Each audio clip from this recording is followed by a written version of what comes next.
Hey guys, tonight we begin with the Vikings, who believed dying in battle was a professional achievement. And yet, there was one tribe that made Vikings quietly reconsider their plans. So, before you get comfortable, take a moment like the video and subscribe, but only if you genuinely enjoy what I do here. And let me know in the comments where you're tuning in from and what time it is for you. It's always fascinating to see who's joining us from around the world. Now, dim the lights, maybe turn on a fan for that soft background hum, and let's ease into tonight's journey together.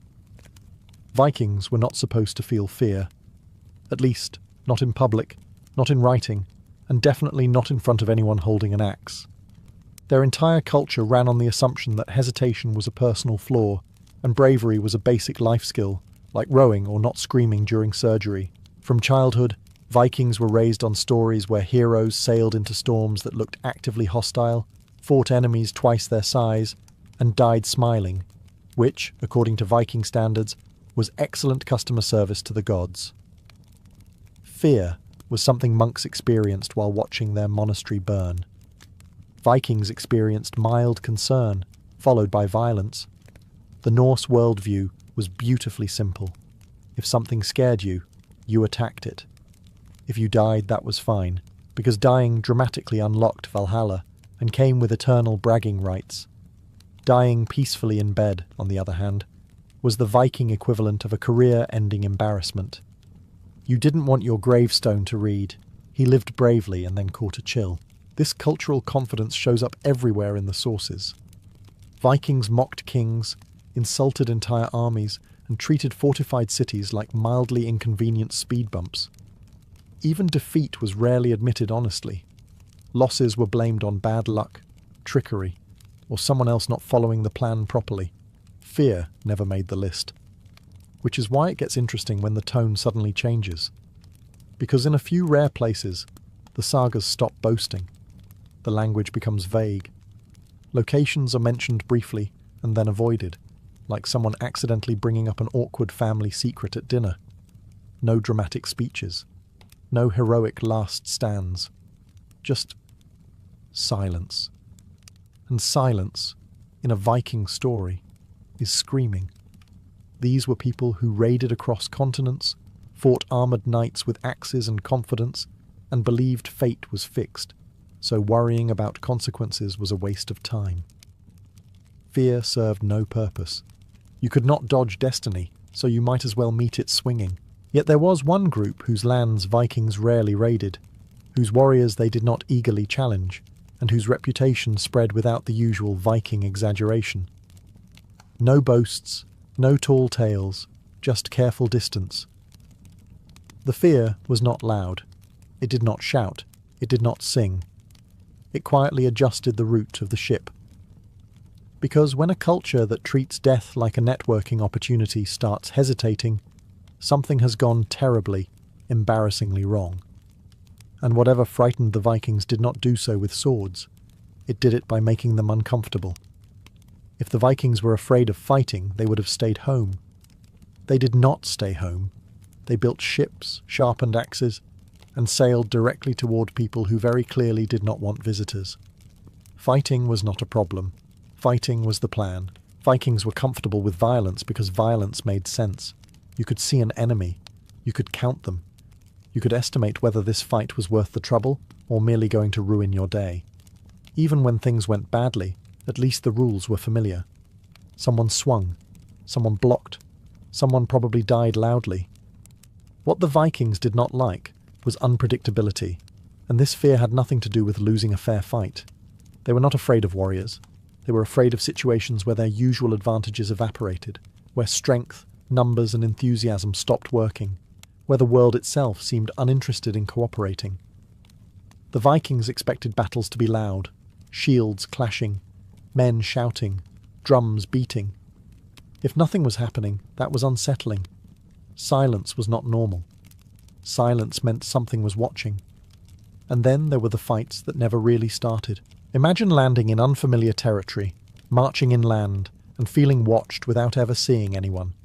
No scouts, no obvious enemies, no villages to raid, just forest, snow, tracks that vanish as quickly as they appear, arrows that arrive without introduction and depart before you can complain about them. That kind of conflict was deeply irritating to a Viking. They preferred enemies who stood still long enough to be hit. They respected strength, but they understood it. This was rude. This was cheating. This felt less like warfare and more like being slowly bullied by geography. Viking weapons were heavy. Armour was heavy. Shields were heavy. And all of it worked beautifully on open ground. But when movement slowed, when visibility disappeared, and when sound behaved strangely, all that equipment became less impressive and more exhausting. Suddenly, the fearless warrior was sweating, disoriented, and deeply suspicious of every tree. This fear was not cowardice.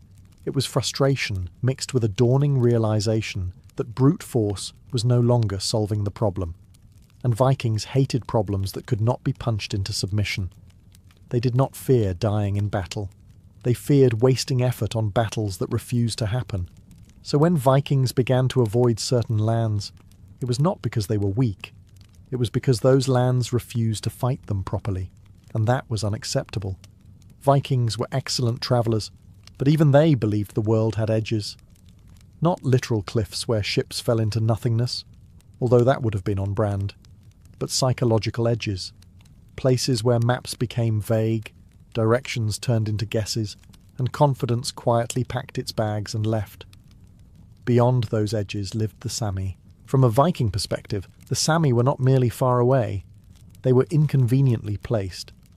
Their lands stretched across forests so dense they swallowed sound, across tundra where the ground looked solid until it betrayed you, and across snowfields where every direction looked exactly the same. Vikings liked coastlines. They liked rivers. They liked places where a ship could wait patiently while its crew caused problems inland. Sami land offered none of that. The Norse sagas mention these regions carefully, often without detail, like someone referencing a distant relative they hope never visits. The language is vague. The descriptions are minimal. This is not because the Vikings lacked curiosity. It is because curiosity had limits, and those limits froze solid somewhere north of comfort. The Sami did not live in towns that could be surrounded or burned. They did not farm fields that could be stolen. They did not build fortifications that could be admired before being destroyed. They moved. Constantly. Quietly. With the unsettling confidence of people who knew exactly where they were while everyone else did not. To a Viking, this was infuriating. Raiding depended on targets. Fixed targets. Preferably with storage buildings, livestock, and a general sense of panic. The Sami had none of this. You could march all day and find nothing but snow, trees, and the growing suspicion that you were the problem. Even trade expeditions treated the region differently. Vikings travelled carefully, respectfully, and usually with guides. They did not arrive announcing themselves. They did not linger longer than necessary. And they absolutely did not wander off alone, which for a Viking was already a sign something was deeply wrong. The Sami seemed to exist outside normal rules. They survived where Vikings struggled. They navigated terrain without landmarks. They appeared and disappeared without explanation. It was as if the land recognized them and actively rejected everyone else. And that is what truly unsettled the Norse. They were not afraid of people living beyond the map. They were afraid of people who made the map meaningless. Because once the map stops working, strength means very little. And Vikings knew it. Vikings liked enemies they could blame. A rival clan, a stubborn king, a monk who looked at them wrong. What they did not like was an enemy that could not be stabbed, shouted at, or dramatically defeated in single combat. Sami territory had that problem. The land itself seemed to resent visitors. Forests were dense enough to muffle sound, turning shouted orders into awkward whispers that went nowhere. Snow absorbed noise like a conspiracy. You could be marching with a group of heavily armed warriors and still feel uncomfortably alone, which is not the emotional state you want before a fight. Then there was the cold. Vikings respected cold. They lived with it. But this was a different category entirely. This was cold that punished mistakes instantly. Step wrong, and your foot sank into snow deeper than expected. Move too fast and you sweated, which then froze, which then became a personal betrayal by your own clothing. Viking armour, usually a symbol of strength, became a liability. Heavy gear slowed movement. Shields bumped into trees. Spears caught branches. Axes were suddenly less useful when every swing required space you did not have. The forest did not care how brave you were. It cared whether you fit between the trees. Navigation was worse. Landmarks vanished under snow. Tracks disappeared overnight. Even the sky refused to cooperate, remaining a flat, featureless grey that made direction feel like a suggestion rather than a rule. Vikings prided themselves on navigation at sea, but land navigation in this environment felt like being laughed at quietly by nature. Meanwhile, the Sami moved through this landscape as if it were indoors. They knew which snow would hold weight and which would swallow you. They knew how sound travelled, how wind shifted, how animals moved. To Vikings, this looked suspiciously like magic. To the land, it looked like competence. And that imbalance mattered. A Viking raid depended on momentum, speed, shock, fear. All of that evaporated the moment the environment refused to cooperate. Marching inland became slow. Camps became vulnerable. Fires became visible beacons in a world that otherwise concealed everything. Worst of all, the land never announced danger. There were no warning signs, no dramatic build-up, just the creeping realization that you were tired, lost, cold, and being observed by someone who was not having any of those problems. The land did not need to fight the Vikings. It simply removed their advantages and waited. And when the environment itself seems to be on the enemy's side, courage starts feeling a lot like poor planning. Vikings expected enemies to behave politely. By that, I mean they expected them to stand somewhere visible, preferably yelling, so everyone knew where the violence would begin. Even ambushes followed certain unspoken rules. Someone rushed out. Someone shouted. Someone made a mistake loudly. What Vikings did not expect was to be attacked by people who apparently did not wish to be seen at all. In Sami territory, fights did not start. They occurred. A man would be walking, thinking about absolutely nothing important, when suddenly he was not walking anymore. Arrows arrived without warning, without sound, and without the courtesy of revealing who fired them. One moment there was a group. The next moment there was confusion, shouting, and someone asking a very reasonable question like, "Where did that come from?" The answer was usually everywhere and nowhere. Sami hunters understood concealment at a level Vikings found deeply annoying. White clothing blended into snow. Movement was slow and deliberate. They used terrain like it was part of their body. Vikings, by contrast, wore darker clothing, carried metal, and made noise simply by existing. Stealth was not their strong suit. Subtlety made them itchy, and the attacks were never decisive in a dramatic sense. No glorious clash, no clear victory, just constant pressure. A man wounded here, a supply carrier disappearing there. Camps disturbed at night. Equipment sabotaged quietly, as if the land itself was misplacing things out of spite. This was not how Viking honour worked. Vikings believed in earning victory through confrontation.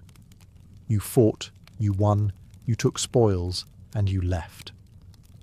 This was attrition, psychological warfare, the kind of fighting that drained energy, patience, and morale rather than blood alone.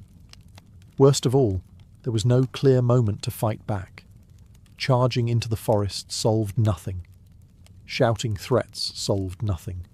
Swinging axes at trees, while emotionally satisfying, did not solve anything either. The Sami did not stand their ground because they did not need to. They chose when to appear and when to disappear. They let the Vikings exhaust themselves, wander, and grow paranoid. Every snapped branch became suspicious. Every shadow looked personal. Eventually, the Vikings did something unthinkable. They stopped advancing. Not because they were defeated, but because the enemy refused to be present long enough to defeat. And nothing unsettles a warrior culture faster than a fight that refuses to happen on schedule. To a modern mind, when Vikings accused someone of using magic, it sounds like poetic exaggeration, symbolism, metaphor, a dramatic way of saying this went badly. But to the Vikings, magic was not a figure of speech. It was a perfectly reasonable explanation for things that refused to behave properly. And the Sami, unfortunately for Viking peace of mind, did a lot of things that refused to behave properly. Norse sources repeatedly describe the Sami as sorcerers, shapeshifters, weather makers, and curse throwers. Snowstorms appeared suddenly. Fog rolled in at exactly the wrong moment. Travellers became disoriented for no obvious reason and walked confidently in the wrong direction for hours. To Vikings, who already believed the world was thick with spirits, this did not feel like coincidence. This felt targeted. Sami shamans used drums, chants, and trance rituals that looked deeply unsettling to outsiders. They entered altered states, spoke to spirits, and claimed knowledge of places no one else could see. Vikings, who practiced their own magic through Seder, recognized power when they saw it. And recognizing power without understanding it is deeply uncomfortable.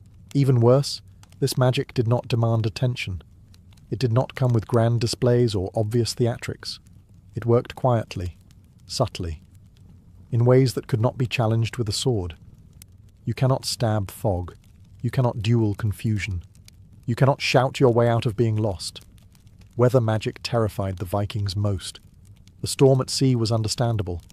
A storm inland, timed perfectly to ruin a march or extinguish a campfire, felt personal. The idea that someone might influence the sky itself was enough to make even confident warriors hesitate. And hesitation spreads. Once one man believes he is cursed, the others notice every misstep. Every stumble becomes suspicious. Every delay becomes ominous. The group starts interpreting bad luck as intentional hostility from unseen forces. This was not cowardice. It was logic, according to their worldview. The Sami did not need to kill many Vikings. They only needed the Vikings to believe they could kill them without ever appearing, and belief mattered more than reality. When an enemy can attack your body, you fight. When an enemy can attack your understanding of the world, you withdraw, because no amount of bravery helps if the universe itself seems to be against you. And from the Viking perspective, in Sami lands, it absolutely was. If the Vikings had merely believed the Sami were strange, that would have been manageable. Vikings dealt with strange all the time. What made the situation far worse was that their own mythology quietly agreed with them. Because according to Norse tradition, even Odin, the All-Father, god of war, wisdom, poetry, and questionable parenting, did not know everything. And some of what he learned from the North. Norse myths describe Odin travelling in disguise, seeking knowledge from outsiders, shamans, and beings who lived beyond the edges of ordinary society. In later interpretations and scholarly readings, these figures strongly resemble Sami shamans, masters of trance, vision, spirit travel, and hidden knowledge. The kind of people who did not sit on thrones or command armies, but still made kings uncomfortable. That detail mattered enormously. Odin was not a god who asked for help lightly. He sacrificed an eye for wisdom. He hung himself from a tree to learn the runes. He was willing to suffer, deceive, and wander endlessly if it meant gaining knowledge. So the idea that even he sought wisdom from northern shamans sent a very clear message to Viking listeners. If Odin needed their knowledge, then these people were not ordinary. And Vikings paid attention to what frightened their gods. The Sami practiced forms of spiritual power that Vikings recognized but did not fully control. Shamanic journeys, spirit animals, divination, weather knowledge. To the Norse, this was dangerously close to Seder, a form of magic already considered powerful, unsettling, and socially risky. Even Odin's practice of it was considered controversial. That alone should tell you how uncomfortable it made people. Vikings respected strength. They respected courage. They even respected clever enemies. But they feared power that could not be measured. The Sami did not rule lands. They did not command armies. They did not build monuments. And yet their influence seeped quietly into Norse cosmology itself, like a footnote that refuses to be ignored. This blurred line between myth and reality was deeply unsettling. It suggested that the Sami were not just another tribe, but a people existing halfway between worlds, human enough to trade with, dangerous enough to avoid, and mysterious enough to inspire gods. And when your god of war treats someone like a teacher rather than a target, you do not charge in yelling. You listen. You hesitate. And very quietly, you steer your ship somewhere else. Because if Odin approached them with caution, maybe you should too. One of the most unsettling things about the Sami, from a Viking point of view, was not what they did, but what they very deliberately did not do. They did not raid. They did not conquer. They did not arrive by ship, burn villages, take hostages, and then write poetry about it afterward. To Vikings, this was confusing behaviour, borderline suspicious. Because in the Viking worldview, land was meant to be taken, defended, and argued over loudly. If someone lived somewhere and did not want more land, that person was either lying or operating on a level you did not understand. The Sami did not build permanent towns that could be captured. They did not farm fields that could be seized. Their wealth moved with them. Herds, knowledge, roots, seasons. You could not burn what refused to stay still. You could not steal what disappeared into the forest before you finished your sentence. This made them impossible to intimidate. Vikings understood fear as something you imposed.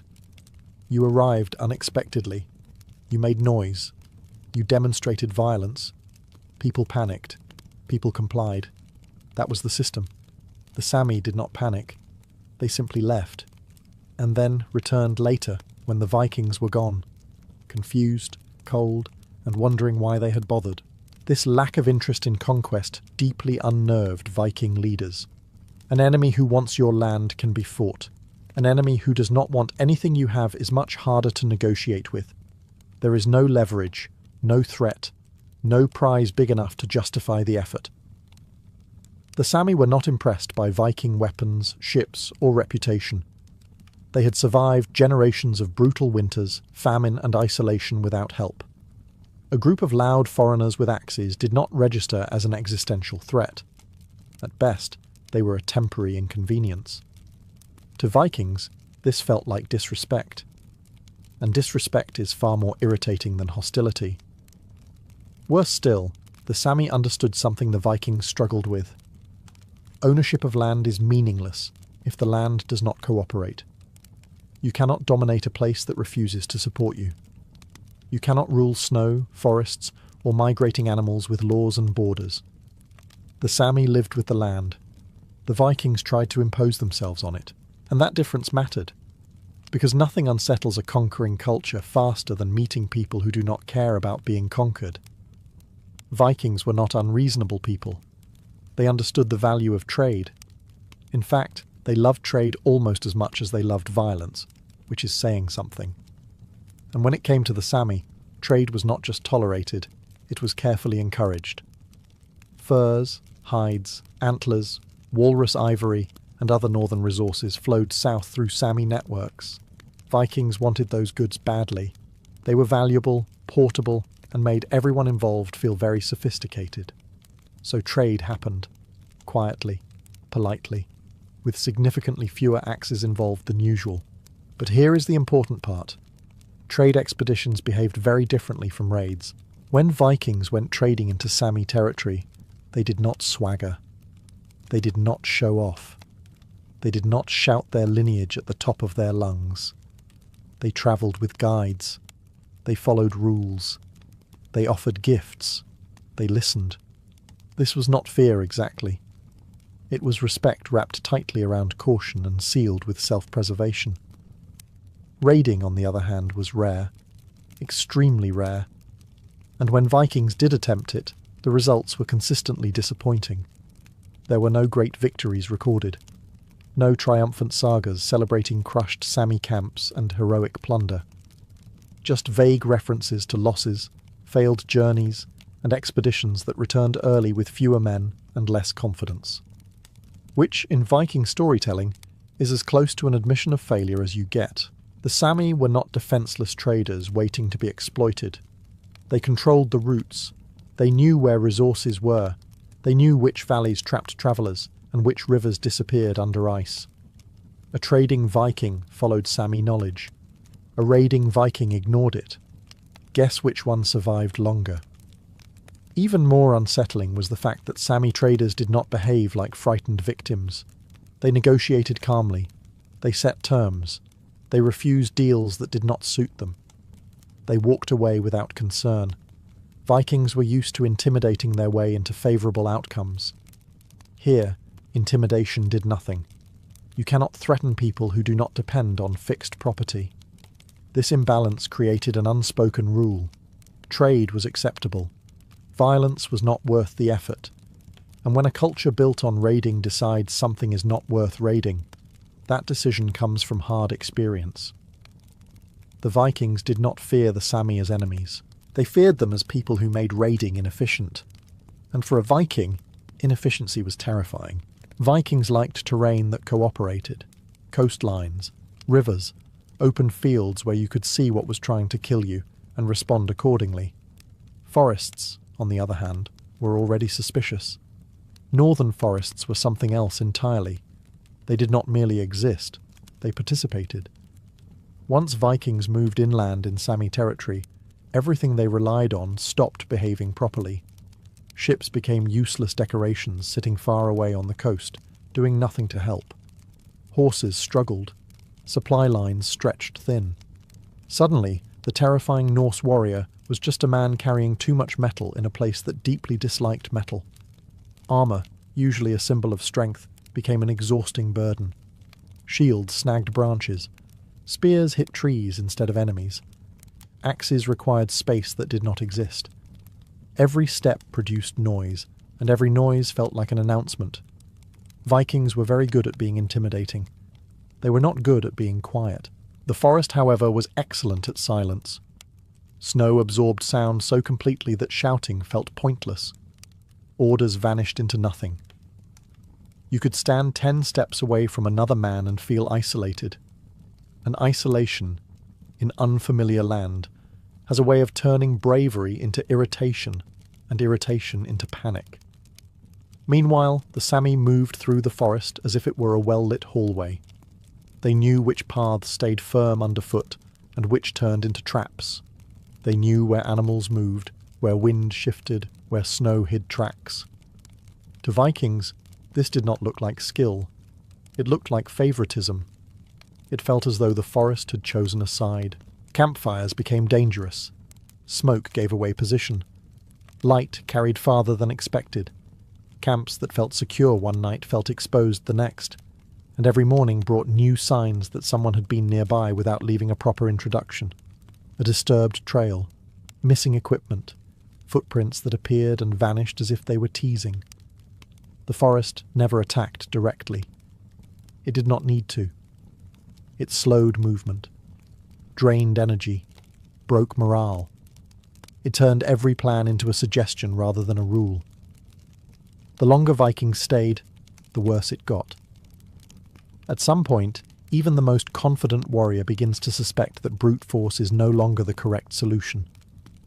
And when a culture built on domination realizes the environment itself is uninterested in being dominated, the correct response is not rage, it is retreat. The Vikings did not lose battles in the forest. They lost momentum, and that was worse. Vikings did not need mass casualties to learn a lesson.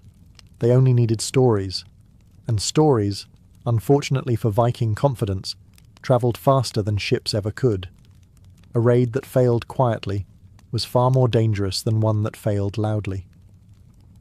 When warriors returned home without trophies, without songs, and without a clear explanation, people noticed. Vikings were excellent storytellers. They narrated everything: victories, defeats, insults, and even bad decisions. Silence, however, was suspicious. Men came back with fewer companions than they left with. They spoke vaguely about bad land, strange weather, and journeys that did not go well. They avoided details. They changed the subject. And nothing makes a room more uncomfortable than a Viking who refuses to brag. Around fires and in longhouses, the stories spread. Not dramatic sagas, but cautious warnings. Do not travel too far inland. Do not go without a guide. Do not camp there. Advice like that was rare in Viking culture.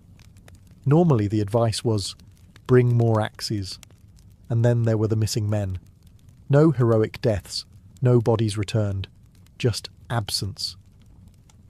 Absence is terrifying because it leaves space for imagination, and imagination is far more cruel than reality. A man who dies in battle is understandable. A man who vanishes invites every unpleasant theory at once. Rumours did the rest of the work. Some said the forest swallowed people. Others claimed the Sami could call storms or confuse minds. Some insisted spirits led travellers in circles until they collapsed from exhaustion. The exact details varied, but the conclusion was always the same. Something about that land was not worth testing. The stories were not told loudly.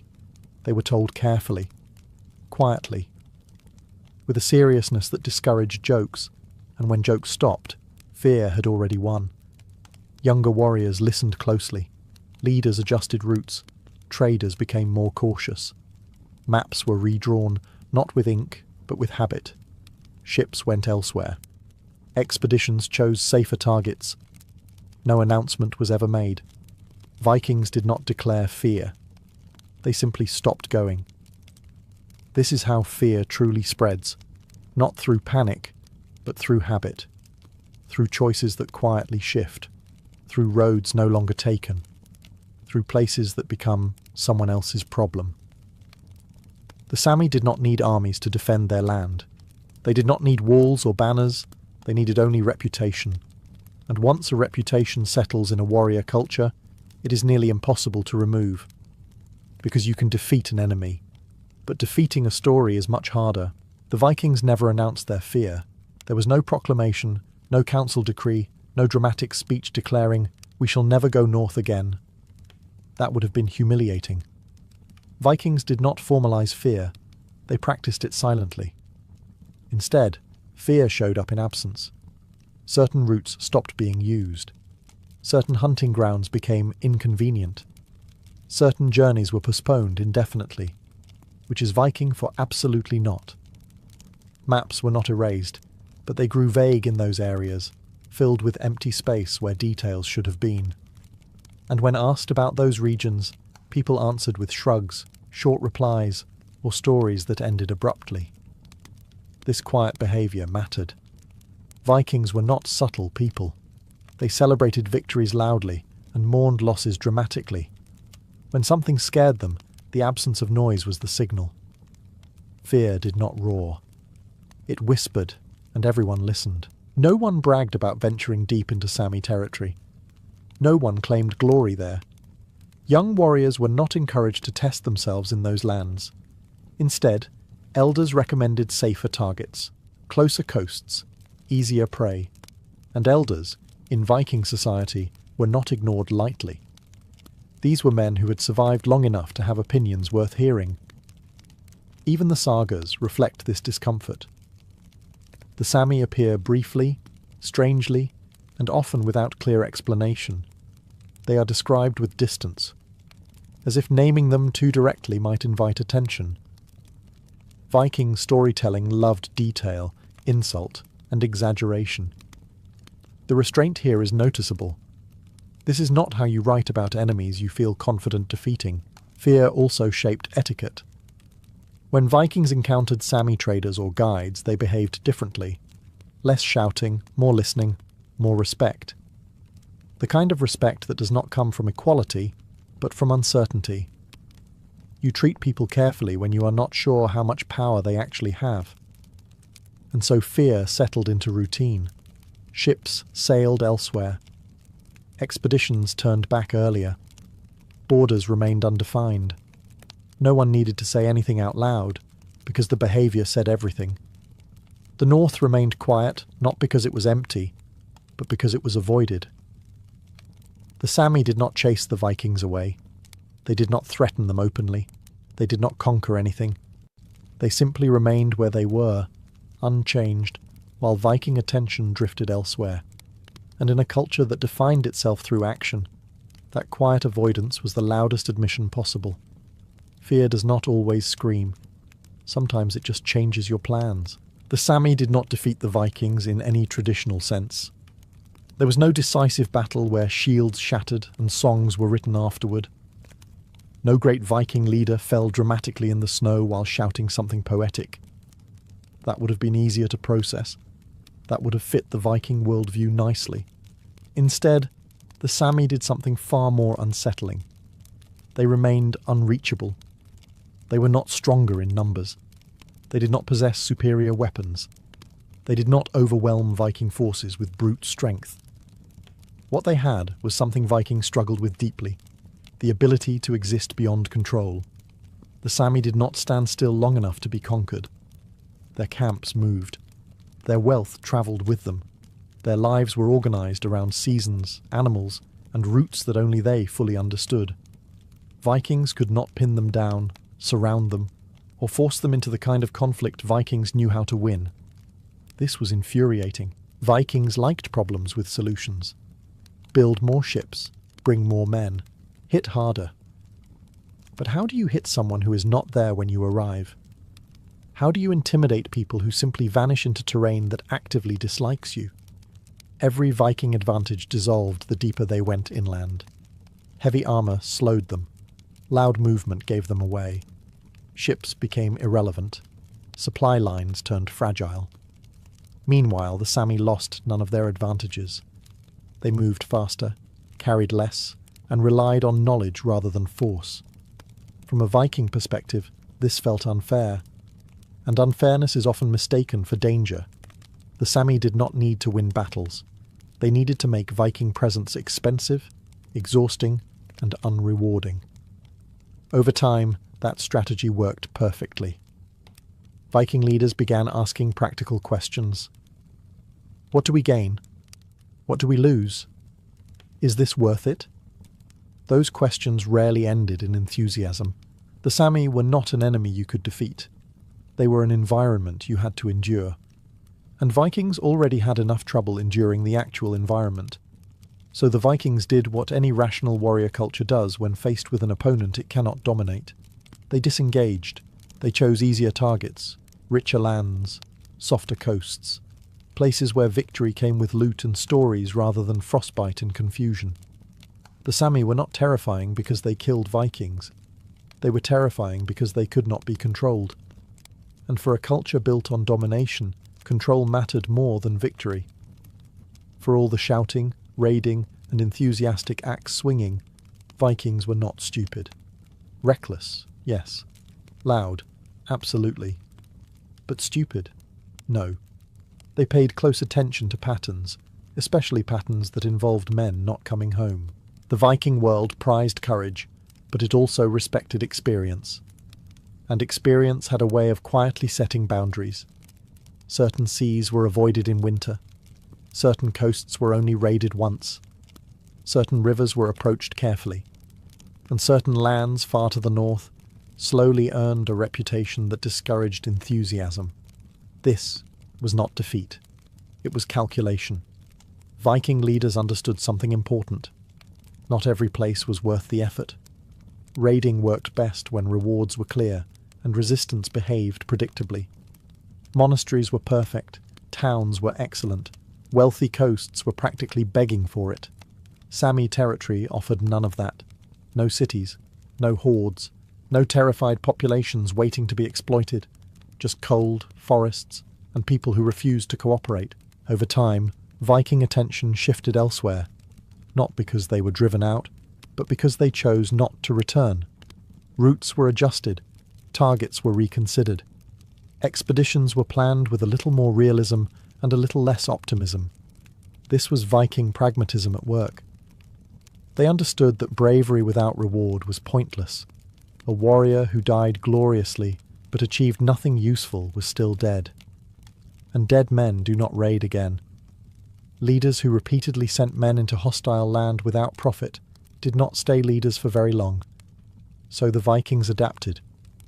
They respected limits even if they never admitted fear. The North became a place you traded with carefully, travelled through cautiously, and spoke about vaguely. No banners were planted, no victories declared. Just quiet acknowledgement that some places resisted domination without ever needing to fight directly. This recognition was deeply un-Viking, and that is precisely why it mattered.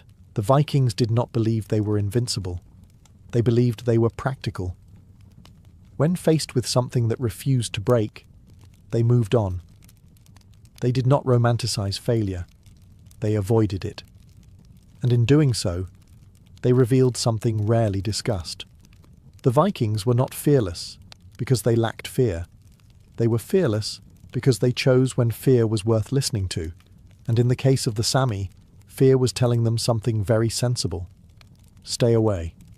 In the end, the Sami did not terrify the Vikings by defeating them, slaughtering them, or humiliating them in glorious battle. That would have been easy to understand. That would have fit neatly into the Viking mental filing cabinet labelled, "Things we will fix with more axes." Instead, the Sami terrified the Vikings by refusing to be controlled.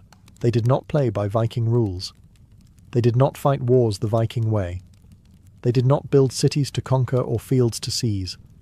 They lived lightly, moved freely, and relied on knowledge rather than force.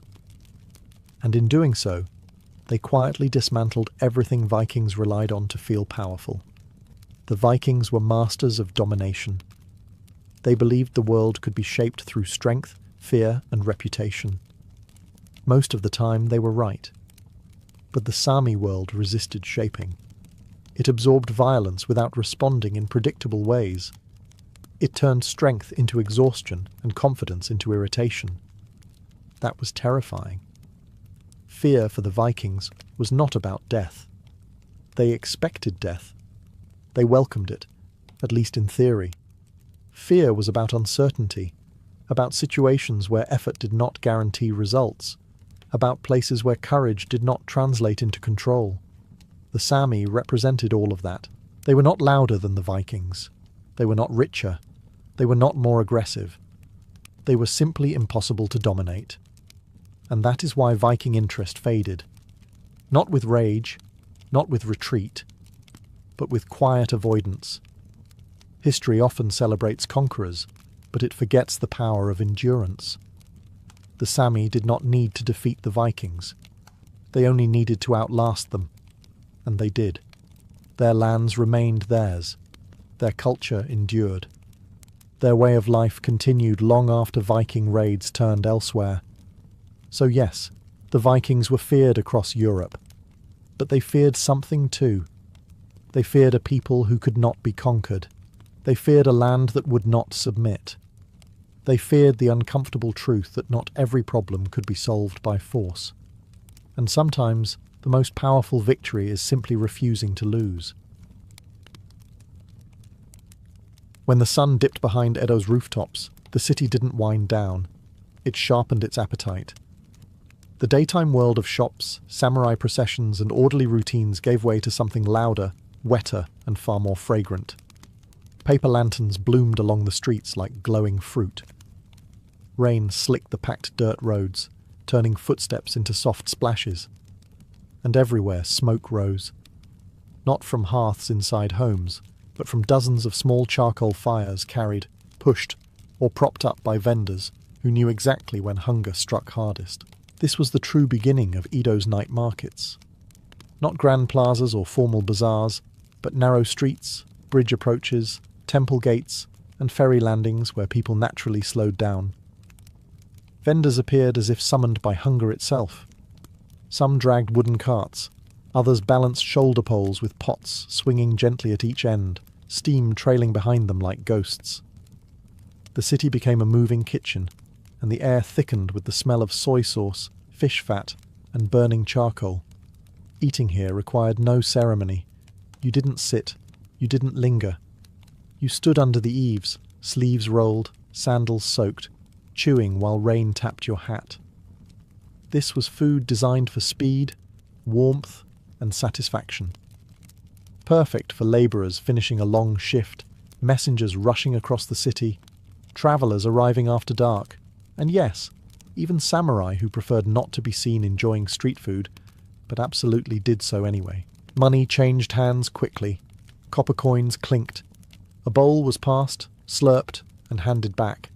Chopsticks were wiped on sleeves. No one asked for seconds because another stall waited 10 steps away.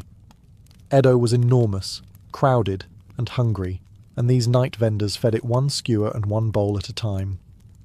What mattered most was heat. Warm hands around a bowl, warm broth in the stomach, warm smoke in cold, damp air.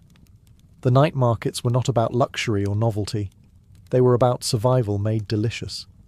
In a city where most people lived in cramped wooden homes with strict fire rules, street food wasn't a guilty pleasure. It was practical, safer, easier, and often better than cooking at home. As lanterns swayed and rain continued to fall, Edo's streets transformed into a ribbon of light and smell, and once the first fire was lit, everyone knew the night had truly begun. If Edo's night markets had a soundtrack, it wasn't music, it was a voice. A long, drawn-out call echoed down the streets, rising and falling like a chant. That sound meant only one thing. Soba was coming. Long before delivery apps or restaurant signs, dinner announced itself by shouting politely through the rain. Soba vendors were among the most mobile and recognizable figures of Edo's nights. They didn't wait for customers to find them. They went hunting. Balanced across a shoulder pole hung 2 wooden boxes, one holding bowls and noodles, the other a small charcoal stove with a pot of hot broth sloshing gently as the vendor walked.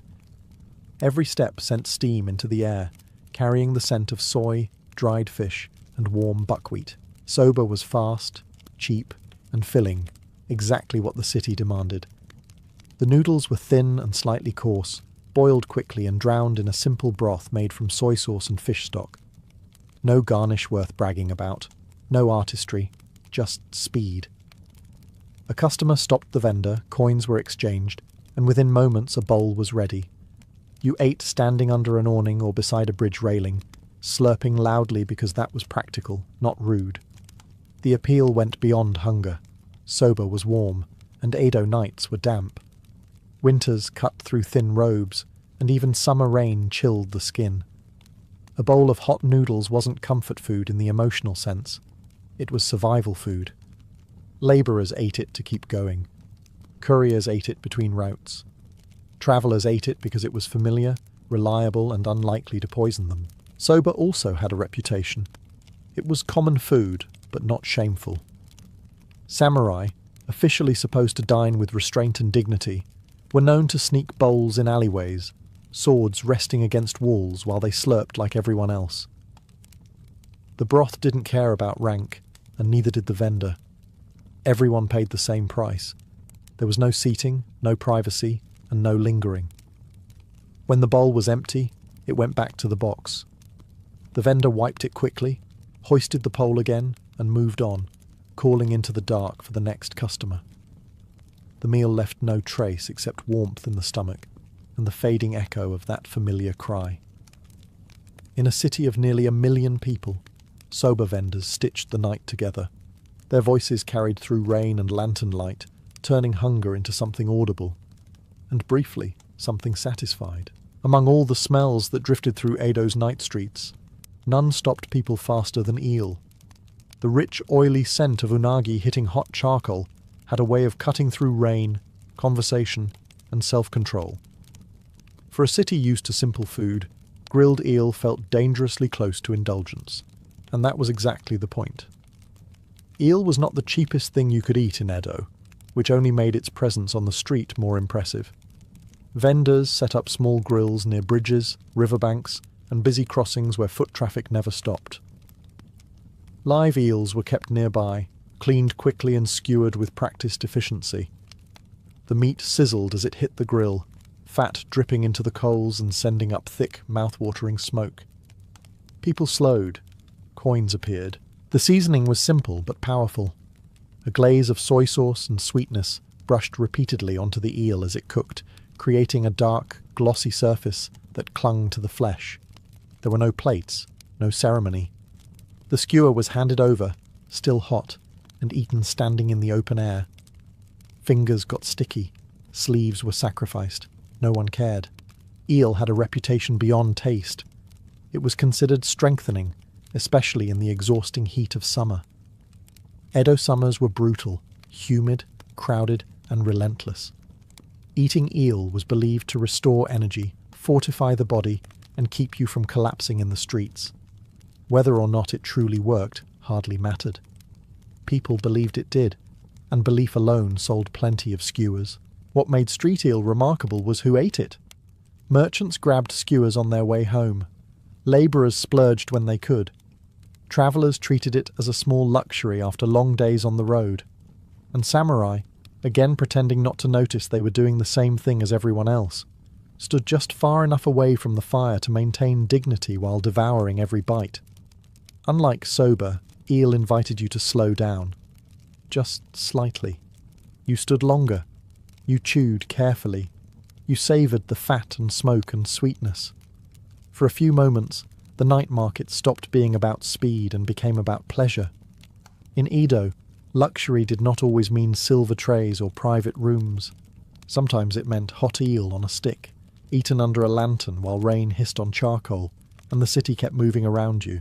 Not every hunger in Edo's night markets came from an empty stomach. Some came from fatigue, cold, or simple habit. This was where sweets entered the scene. After the smoke and salt of noodles and eel, vendors selling dumplings and sweet treats offered something different: comfort, warmth, and a small moment of pleasure that didn't require much thinking. Dango vendors were easy to spot. Their stalls were quieter, their fires smaller, their smells softer.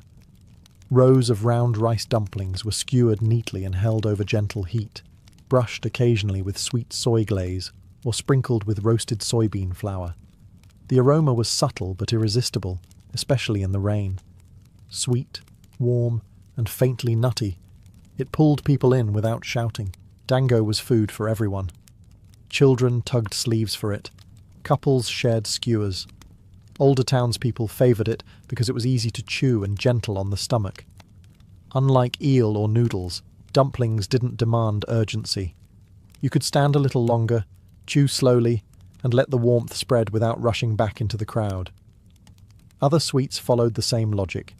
Steamed buns filled with sweet bean paste, simple rice cakes, and sugar-coated treats sold in small portions that fit easily in the hand. These were not elaborate confections. Sugar was expensive, and excess was frowned upon.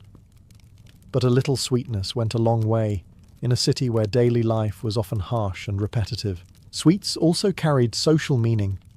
Offering someone a dumpling was a small kindness, a way to soften a long walk or a cold night. Travellers used them to pass time while waiting for ferries. Workers ate them as a reward after finishing late shifts.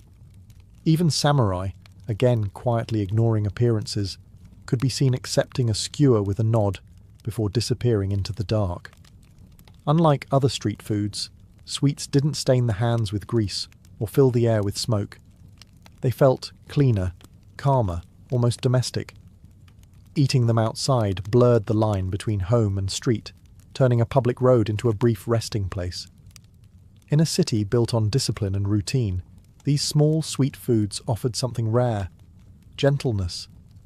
Under lantern light and falling rain, a warm dumpling on a stick was enough to slow the night, even if only for a few bites. If soba was the backbone of Edo's night food and sweets its comfort, fish cakes were pure efficiency. These were foods designed to be eaten quickly, cleanly, and without stopping for long. Perfect for a city that never truly paused, even after dark. Kamaboko and other fish-based snacks appeared everywhere at night. Vendors worked near waterways, bridges, and ferry landings, where fresh fish was easiest to source and crowds naturally gathered.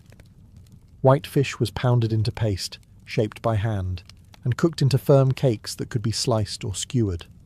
Some were steamed, others lightly grilled, and a few were fried until the outside formed a thin crust. The smell was subtle but inviting. Less aggressive than eel, less comforting than sweets. Fish cakes sat somewhere in between. Salty, slightly sweet, and dense enough to quiet hunger, they were ideal for people who had places to be. One bite, then another, and the skewer was gone. No bowl to return, no chopsticks to wipe. Just food, eaten standing and forgotten as the night continued. Fried foods joined the mix as oil became more common in urban cooking. Small battered fish, tofu or vegetable pieces were dropped into hot fat and handed over still crackling. These stalls drew clusters of people, the sound of frying acting like a signal flare.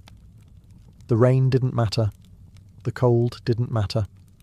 Hot oil cut through everything. These foods attracted a particular crowd.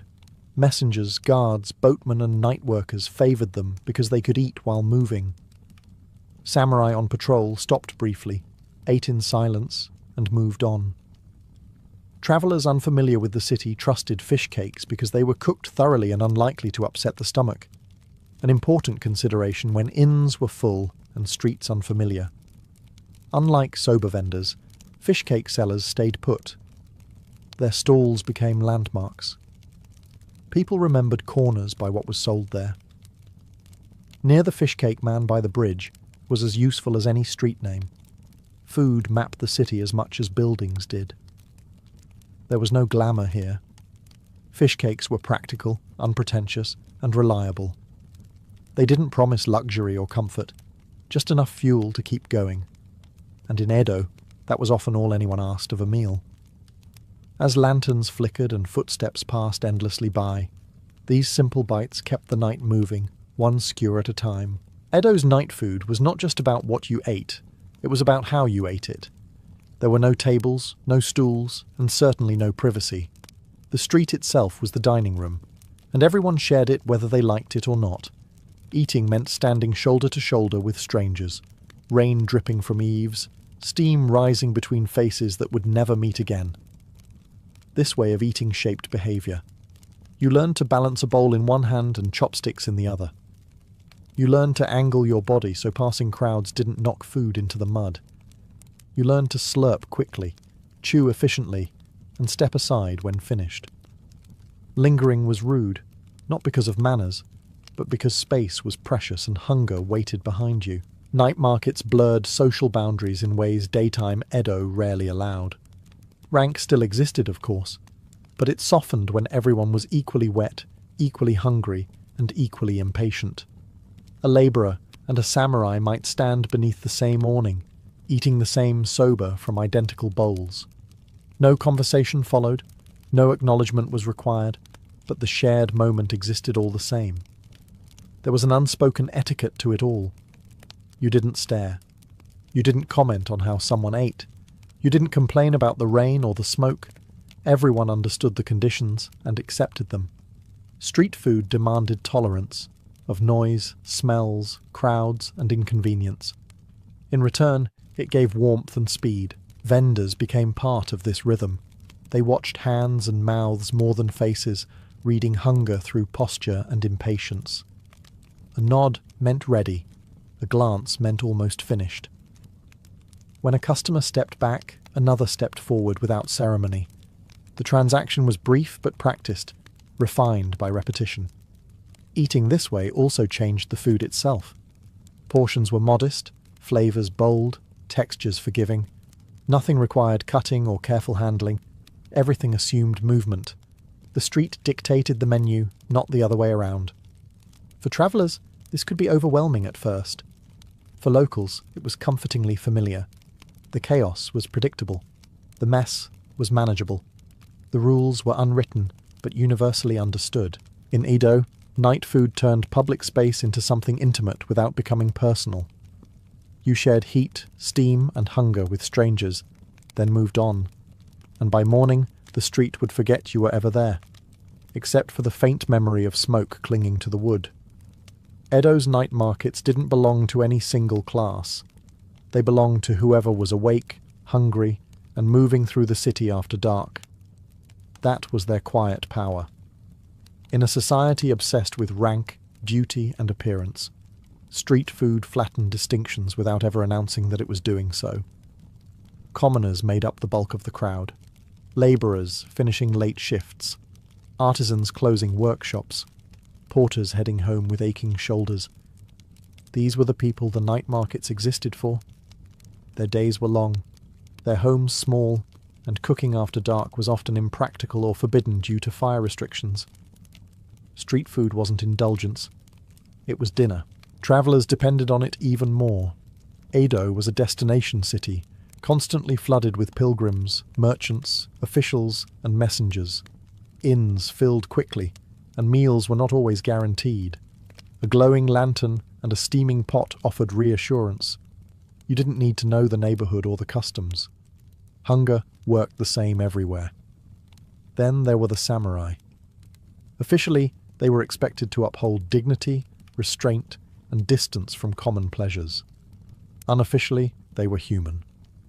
Many lived on fixed stipends that didn't stretch far in a city as expensive as Edo. Street food was affordable, convenient, and discreet if eaten in the right corner of the night. A samurai standing beneath an awning with a bowl of soba was a study in controlled contradiction. Sword at the side, posture formal, chewing quickly and without comment. No one pointed it out. No one needed to. Everyone understood the arrangement. Appearances mattered, but hunger mattered more. Women were everywhere too, despite the dangers of night travel. Shopkeepers, vendors, travellers and workers moved in groups or stuck to well-lit routes. Street food stalls offered safety as well as nourishment. Light, noise, and people created pockets where one could pause without fear. Children appeared occasionally, sent on errands or tagging along with adults, clutching dumplings and trying not to spill them. Their presence reminded everyone that this wasn't a shadowy underworld. It was daily life continuing after sunset. Edo's night markets were democratic in the most practical sense. You didn't need permission, invitations, or connections. You needed coins and an appetite. For a few minutes at a stall, titles faded, and the only thing that mattered was whether the food was hot. In a city built on rigid order, that small freedom was quietly radical. Edo was a city obsessed with fire and terrified of it. Most buildings were wooden, streets were narrow, and a single spark could erase entire neighbourhoods. Laws regulating cooking, lighting, and open flames were strict, especially at night. And yet every evening, hundreds of charcoal fires flickered across the city. The night markets survived by mastering the art of not being noticed, or at least not being troublesome. Street food vendors learned to work within the rules without challenging them. Fires were kept small and controlled. Charcoal was favoured over open flame because it smoked less and burned more predictably. Stalls were positioned near water, bridges or wide crossings where officials were less nervous, and escape routes were easier if trouble appeared. Everything about the setup was designed for speed, including disappearance. Rain was both enemy and ally. It soaked clothes, dampened spirits, and turned streets into mud. But it also reduced fire risk. On wet nights, vendors appeared in greater numbers, knowing inspectors were less aggressive and customers more desperate for something hot. Lanterns glowed brighter in the rain, reflected in puddles like scattered stars. Officials did patrol, of course, but enforcement was inconsistent. As long as vendors didn't block traffic, cause fights, or spark fires, they were often tolerated. After all, officials ate too. Many knew exactly which stall to visit once their rounds were finished. Vendors adapted their menus to these realities. Foods that cooked quickly and cleanly survived. Anything requiring large flames, long preparation, or lingering smoke was avoided. This wasn't culinary tradition shaping food. It was bureaucracy. Stalls themselves were minimalist. No excess wood. No heavy structures. Everything could be packed up in moments. A shout, a glance, and the fire was covered, pots sealed, and the street returned to darkness as if nothing had happened. Rain sharpened the experience for everyone involved. Steam rose more dramatically. Smells carried further. Warm food felt more urgent.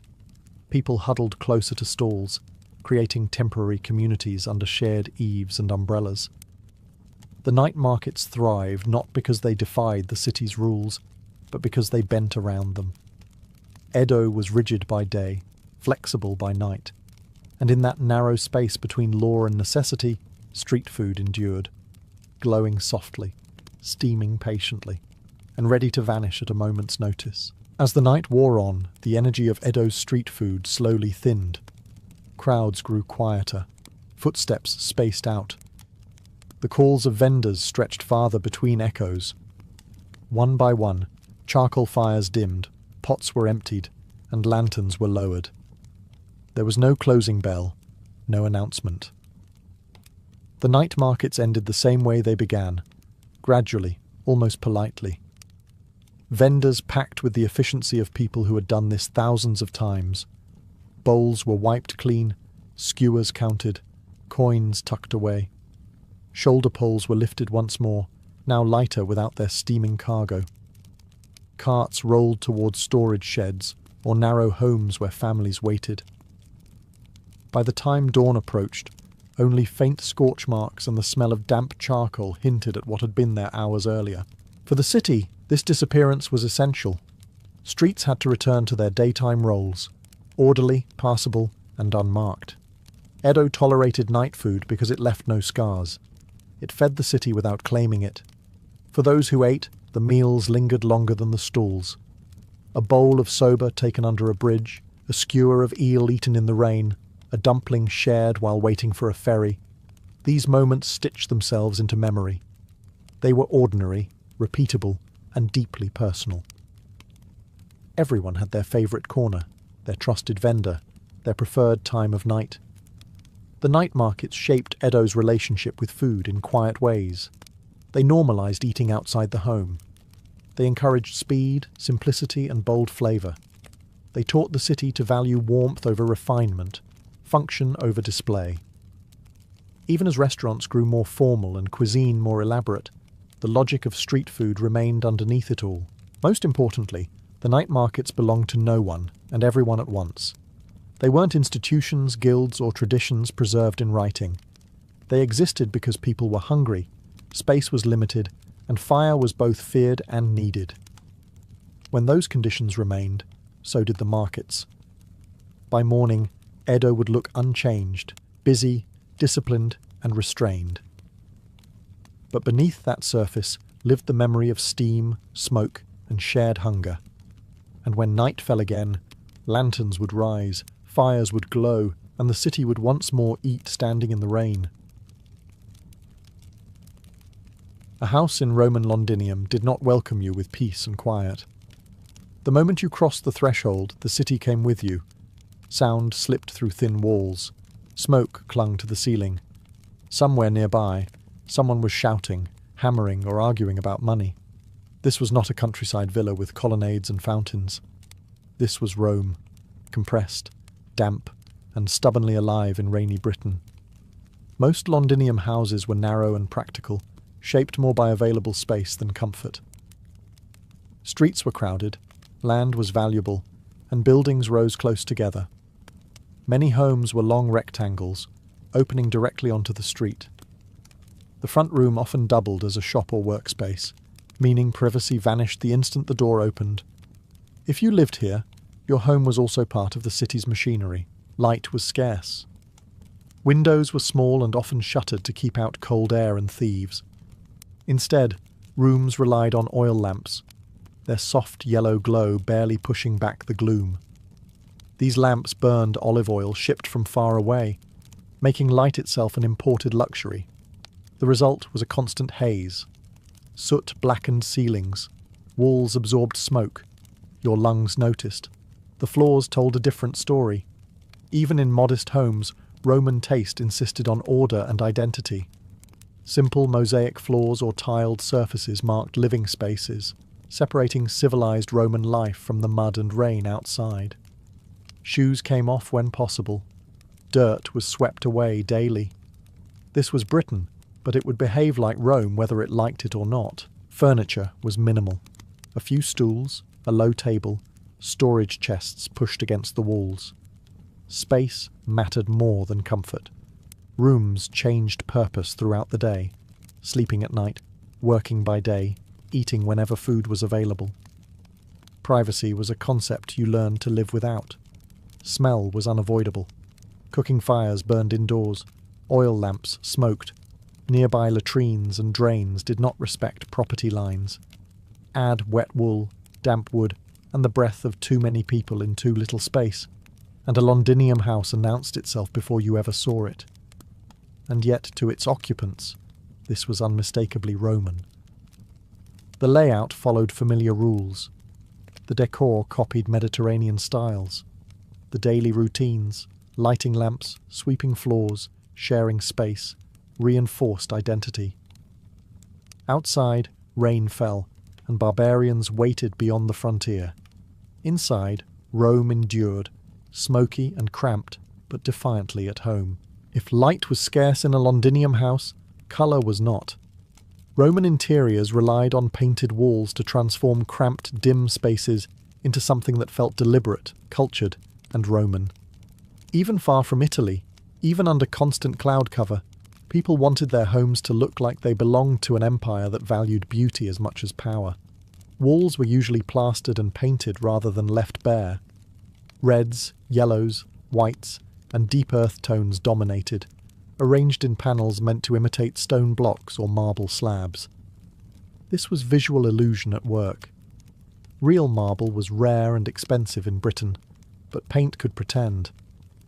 A narrow room could feel grand if the walls suggested columns and polished stone, even if the reality was damp wood and brick beneath.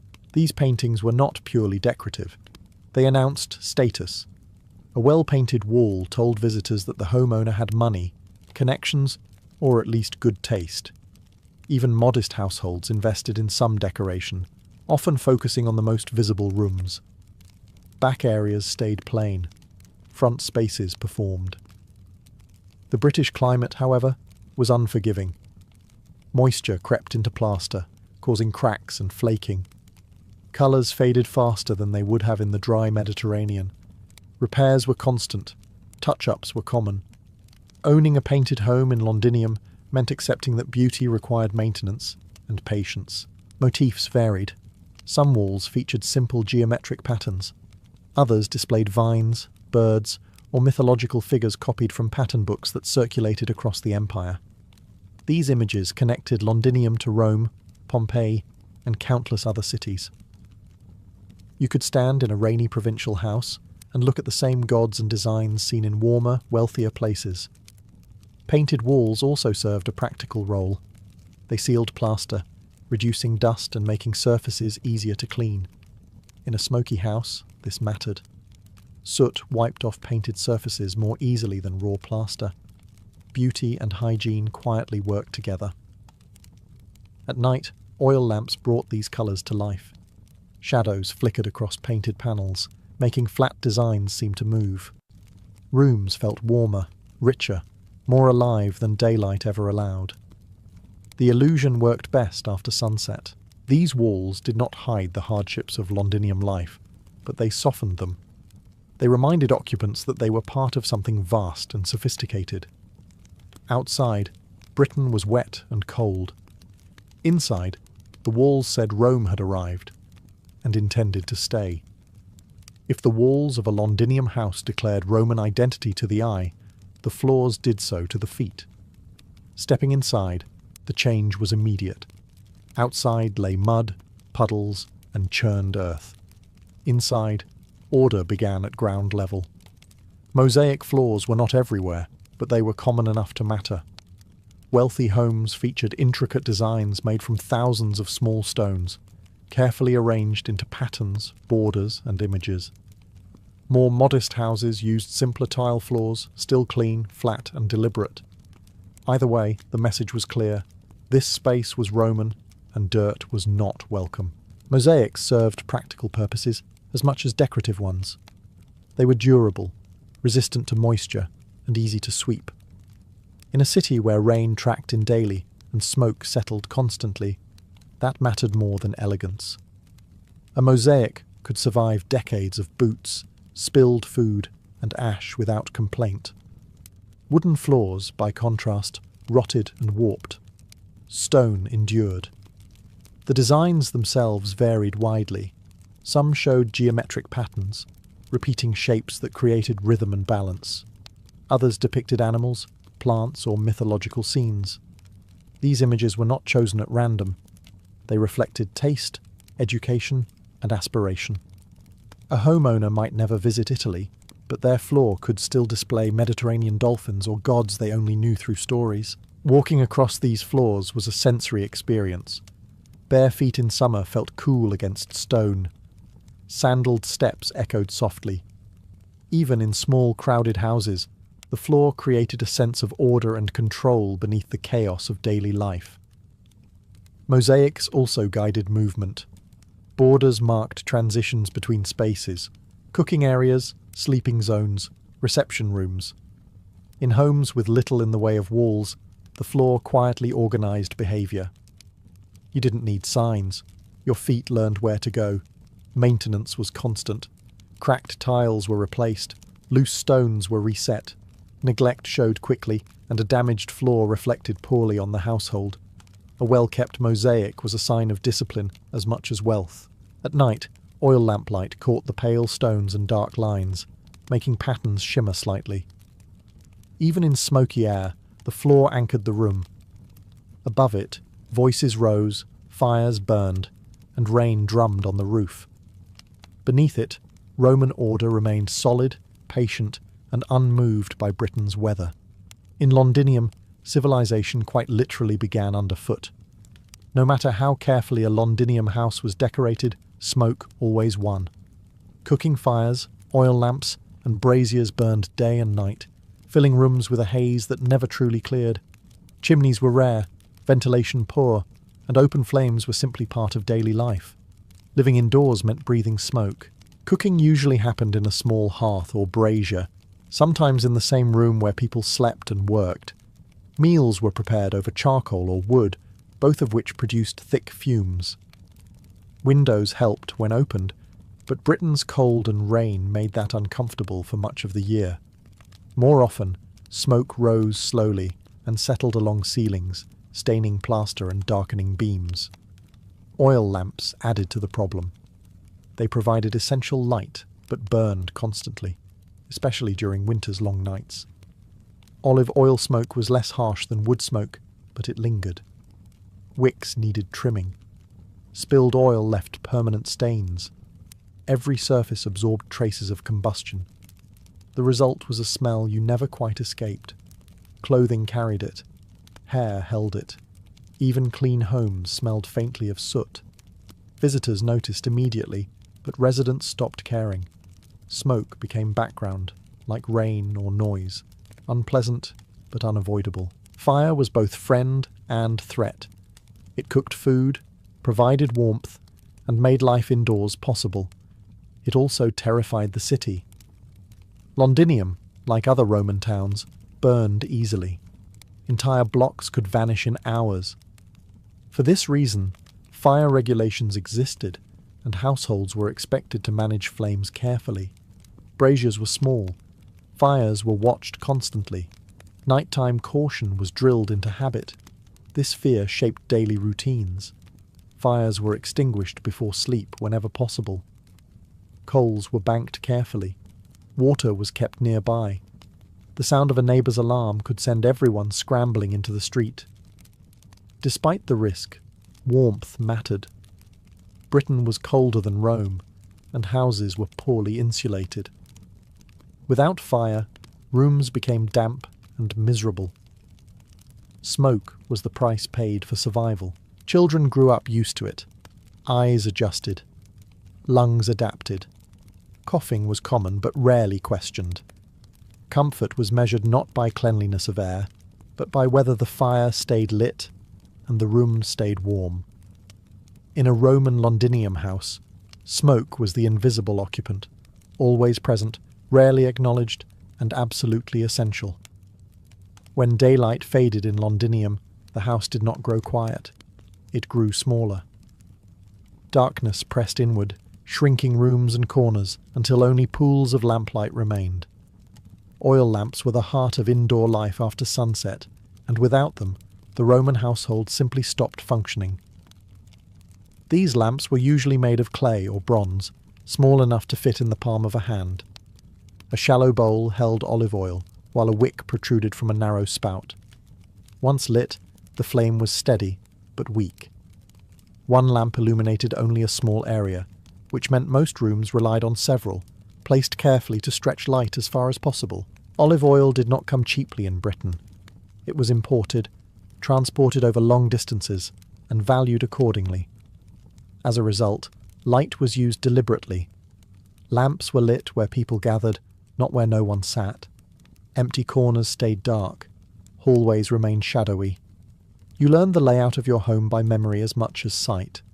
Lamplight changed behaviour. People gathered close together in the evenings, not for intimacy, but practicality. Tasks requiring precision were done near the flame. Conversations happened in tight circles. Children played close to adults, and stories filled the dark spaces the light could not reach. Maintenance was constant. Wicks burned unevenly and needed trimming. Too long and they smoked badly, too short and the flame flickered out. Oil had to be topped up carefully to avoid spills that soaked into floors and attracted dirt. A knocked-over lamp was dangerous. Fire and oil together could end a household in minutes. The quality of light mattered as well. Oil lamps produced a warm, yellow glow that softened harsh interiors. Painted walls looked richer at night. Mosaics shimmered faintly. Shadows danced across ceilings, giving still rooms a sense of movement. The illusion of comfort improved after dark, even as air grew thicker with smoke. Night routines adapted around light. Work slowed. Eating happened earlier. Sleep came sooner in winter when oil ran low. The household rose and rested according to flame as much as sun. In Londinium, light was not abundant or casual. It was controlled, rationed, and respected. When lamps were finally extinguished and darkness returned, the house did not feel empty. It felt paused, waiting for morning and the grey British daylight to take over once again.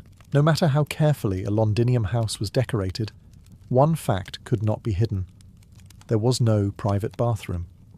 Roman hygiene was communal, practical, and unapologetically public, even when it happened close to home. Most houses did not contain toilets at all. Instead, residents relied on shared latrines located down the street, beneath apartment blocks, or near public buildings. These were stone or wooden benches with openings carved along the top, positioned above flowing water or drainage channels. There were no partitions. Privacy was not expected.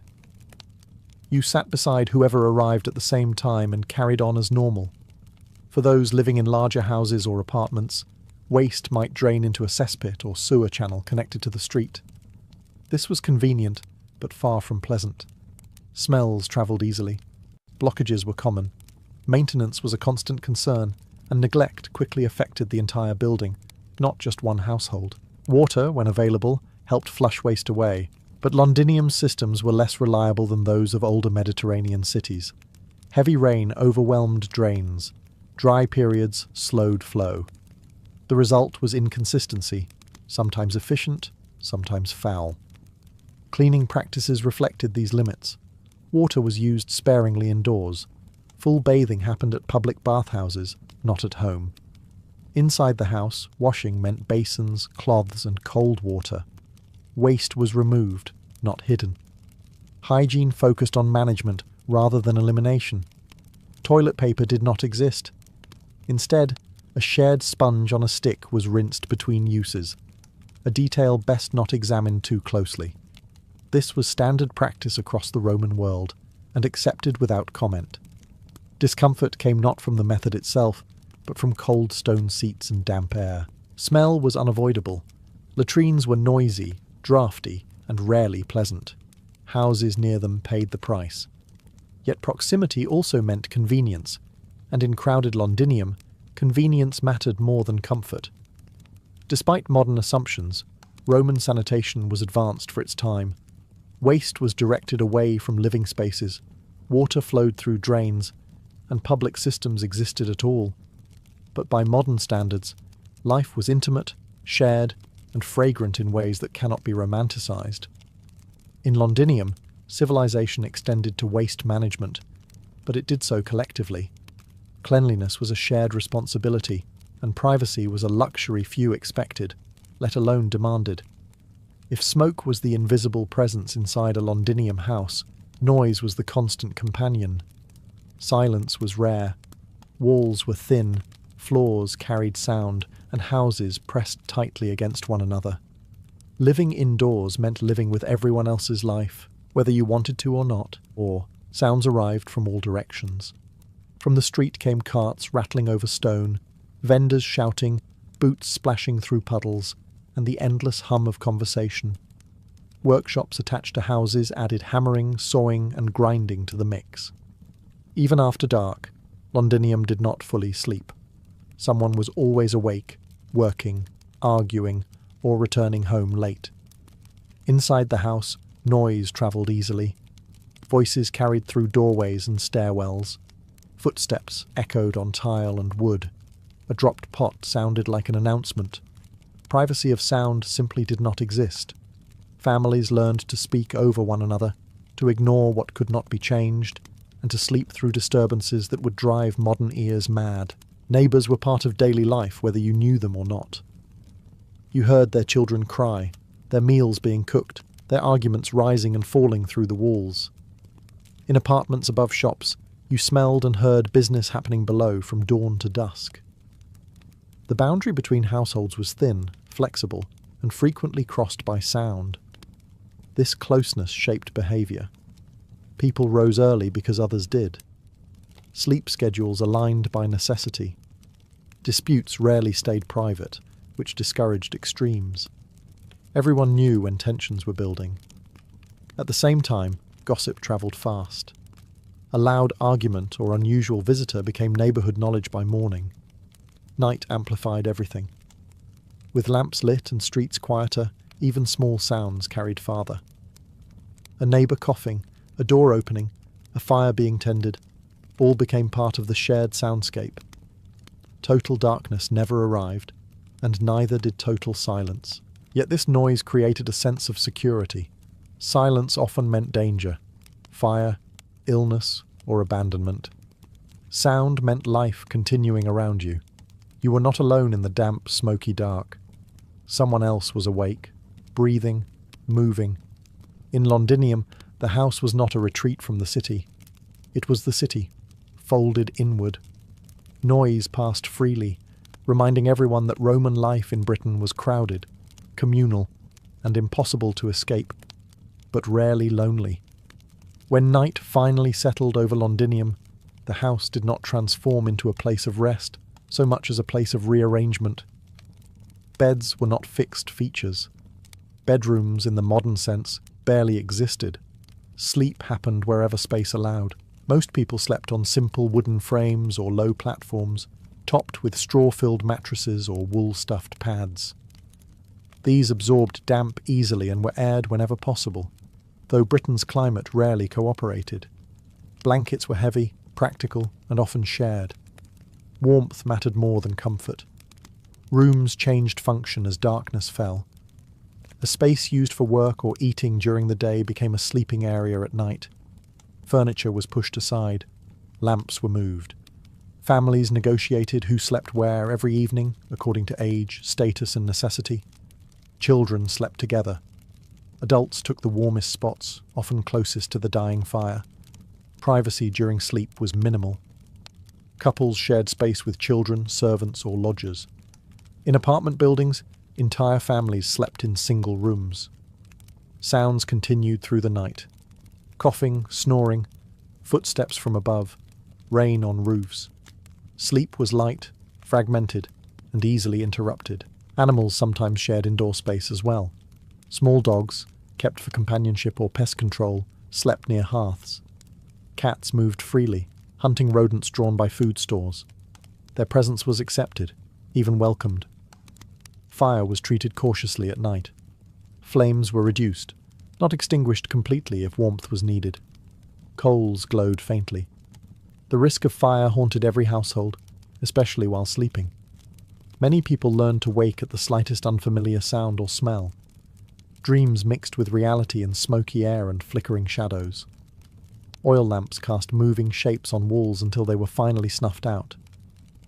Darkness returned gradually, never completely. Moonlight slipped through shutters. Street lamps and passing torches leaked faint glows inside. Morning came early. Light returned slowly through clouds, and the house shifted again. Bedding was rolled up. Mats were stacked. Space was reclaimed for work and movement. In Londinium, sleep was not escape. It was another shared activity, shaped by crowding, climate, and caution. The Roman night was not silent or private. It was simply darker, closer, and briefly still.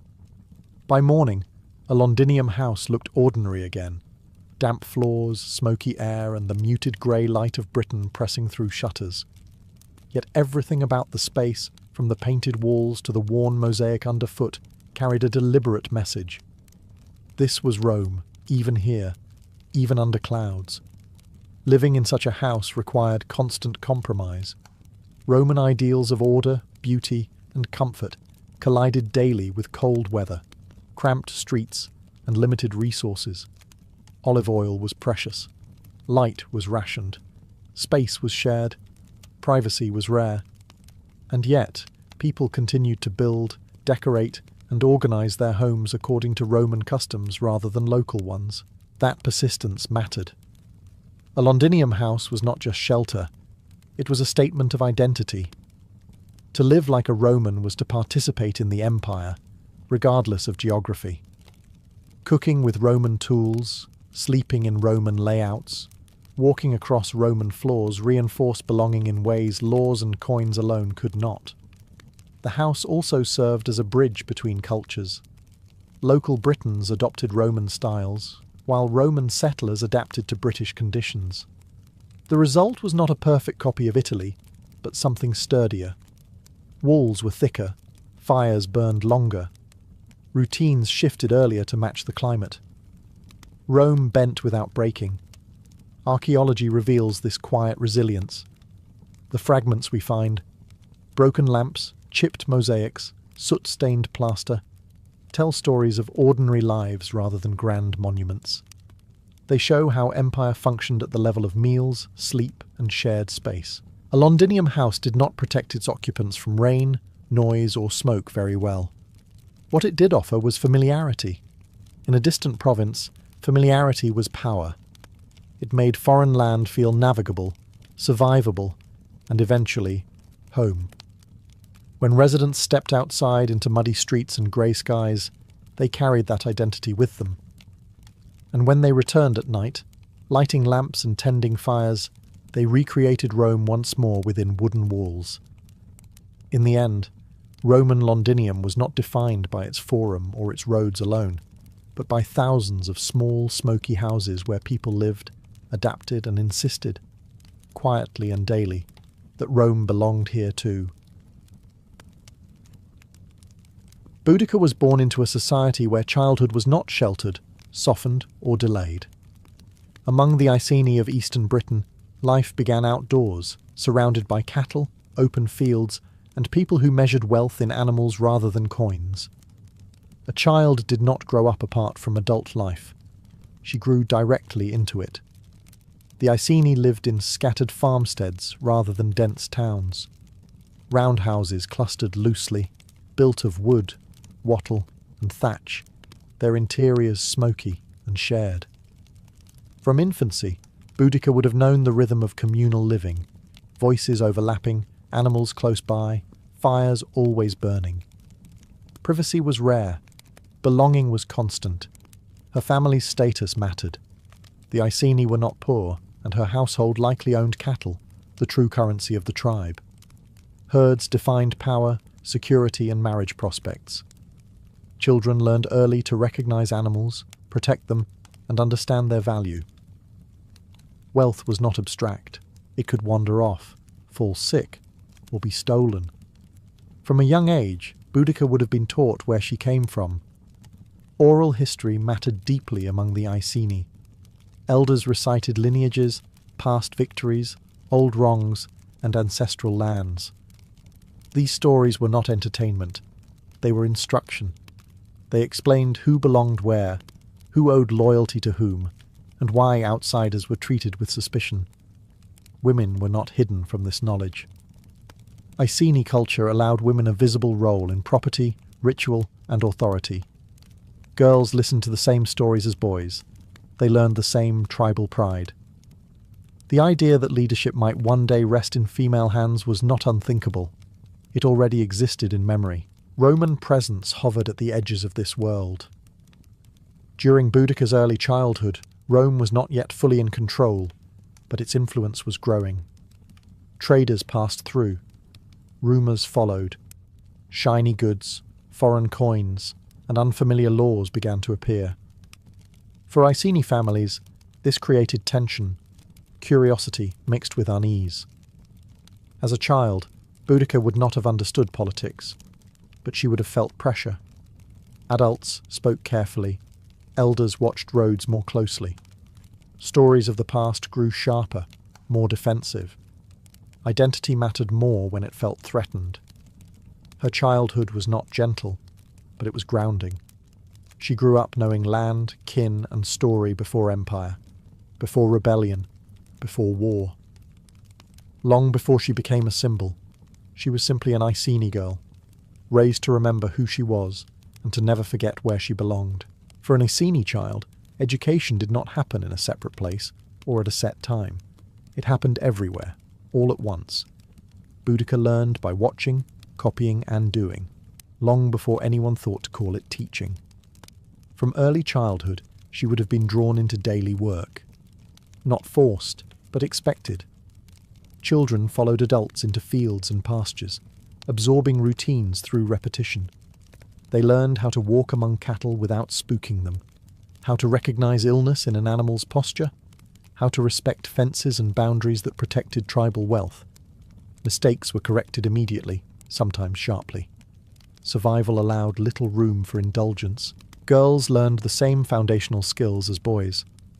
Herding, food preparation, and basic tool use were not gendered at a young age. Strength mattered, but so did awareness. Carrying water, gathering firewood, and tending fires trained endurance and discipline. Cold, rain, and mud were constant companions. Complaints changed nothing. The land itself was a teacher. Children learned which fields flooded, which paths stayed firm after rain, and which woods offered shelter or danger. These were not abstract lessons. Getting it wrong meant wet feet, lost animals, or worse. Boudicca would have learned to read landscape the way others learned letters. Hunting and weapon familiarity began early, even for girls.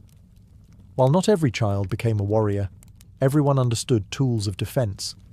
Slings, short spears, and shields were present in daily life, not locked away. Watching older warriors train left impressions. Movement, balance, and confidence were learned informally, through imitation and play that edged into seriousness. Mothers played a central role in this education. Iceni women were not passive caretakers. They managed resources, negotiated within kin networks, and passed on practical knowledge. A girl learned not just how to survive, but how to stand her ground, physically and socially. Roman influence crept into these lessons as well. Imported goods appeared in households. New tools and ornaments sparked curiosity. Adults discussed changing trade patterns and shifting power. Children listened, even when they pretended not to. By the time Boudicca reached adolescence, her education was already complete in its essentials. She knew her land, her people, and her responsibilities. No classroom could have offered more. What remained was not learning how to live, but learning how to respond when that life came under threat. As Boudicca grew, words shaped her as much as labour did. Among the Iceni, history was not written. It was spoken, remembered, and repeated until it became part of the listener. Evenings around the fire were classrooms of a different kind, where memory was trained and identity reinforced. Elders held authority not because of age alone, but because they remembered. They carried stories of ancestors, migrations, alliances, and betrayals. These accounts were recited carefully, often with ritual precision. Names mattered, places mattered. Forgetting was dangerous, because forgetting meant losing claim to land or honour, Boudicca would have learned these stories early. She listened as adults named rivers and hills and explained why they mattered. Certain places were tied to victories or losses. Others marked burial grounds or sacred spaces. Knowing this geography of memory was part of belonging. A child who knew the stories knew where she stood. These oral traditions also defined enemies. Rome, at first, appeared as a distant force, powerful, strange, and not entirely hostile. Stories described other tribes who had resisted or cooperated with outsiders. The lessons were never simple. Pride was praised, but recklessness was warned against.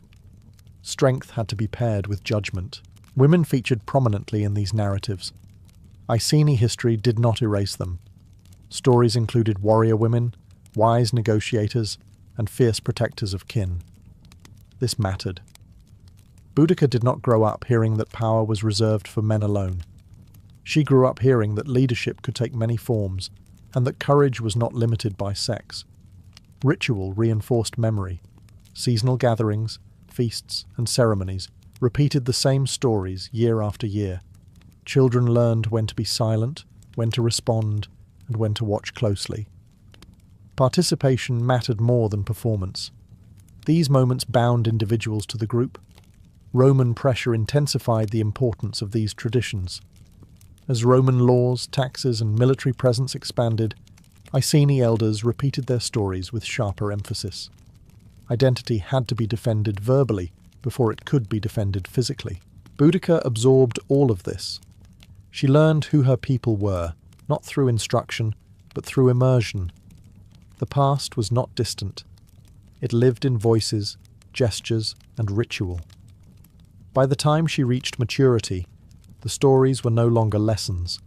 They were part of her thinking. When later events demanded action, Boudicca would not need to search for motivation. It had been spoken into her since childhood. Among the Iceni, womanhood was not defined by silence or seclusion. Boudicca grew up watching women who worked, argued, negotiated, and endured. Strength was visible and expected. Girls learned early that survival required more than obedience, it required resolve. Mothers were central figures in Iceni life.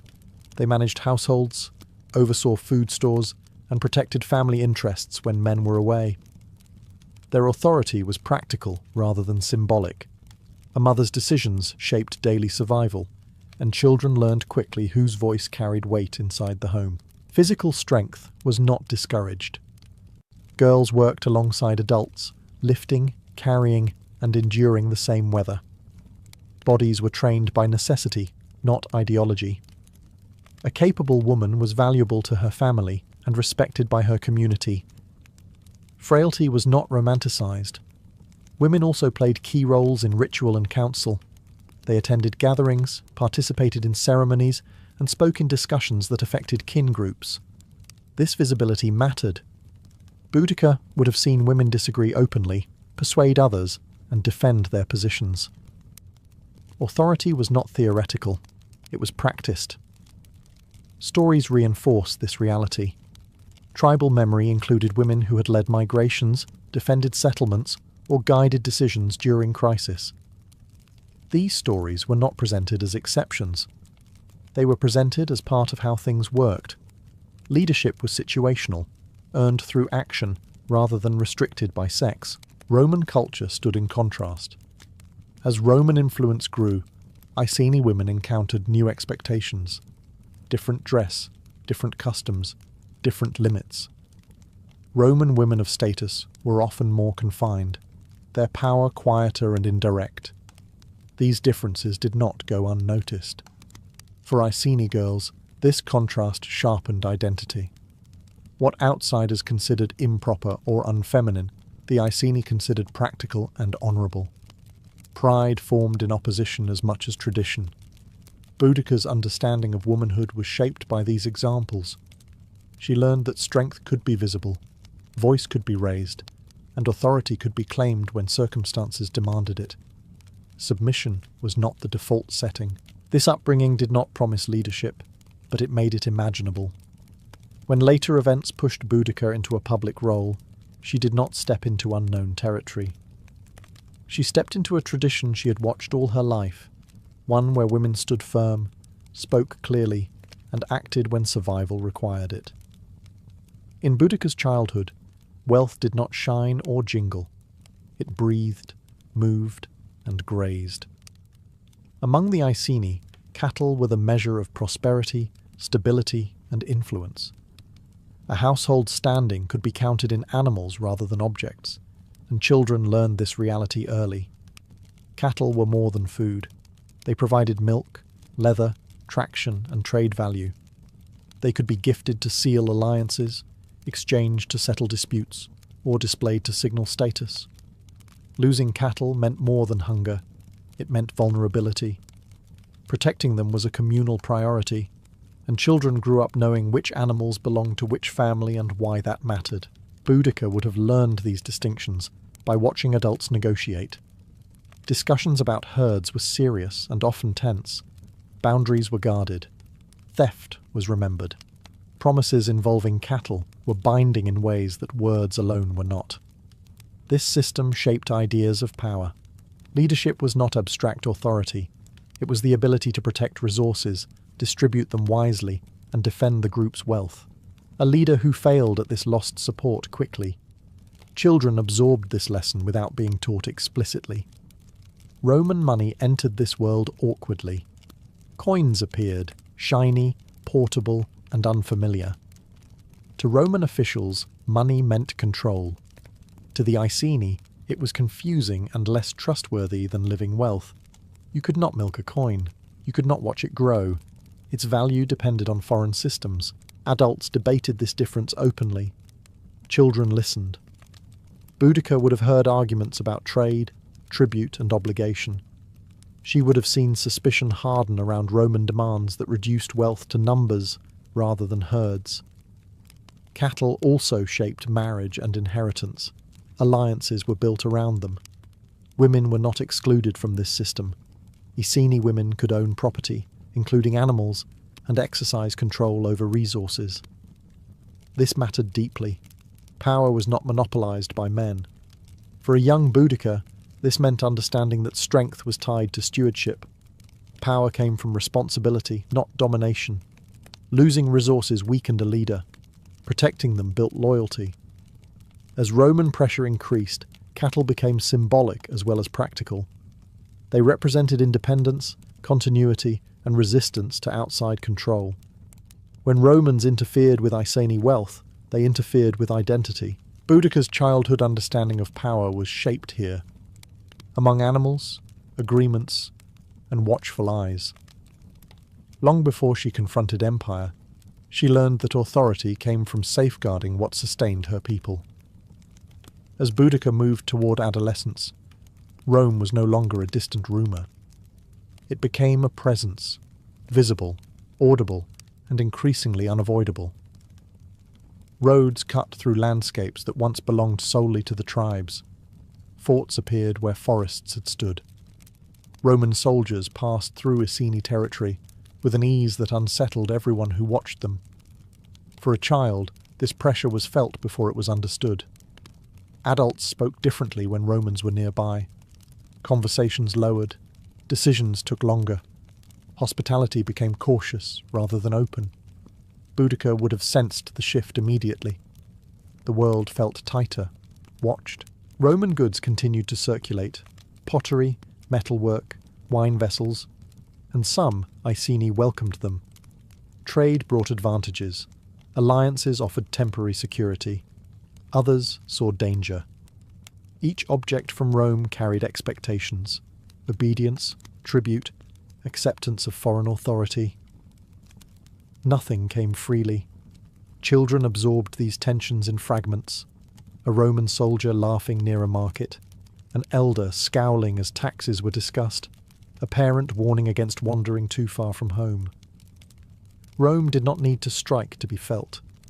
Its presence alone reshaped behaviour. The Iceni were officially a client kingdom during Boudicca's youth, allowed to govern themselves under Roman oversight. On the surface, this meant peace. In practice, it meant uncertainty. Rules could change without warning.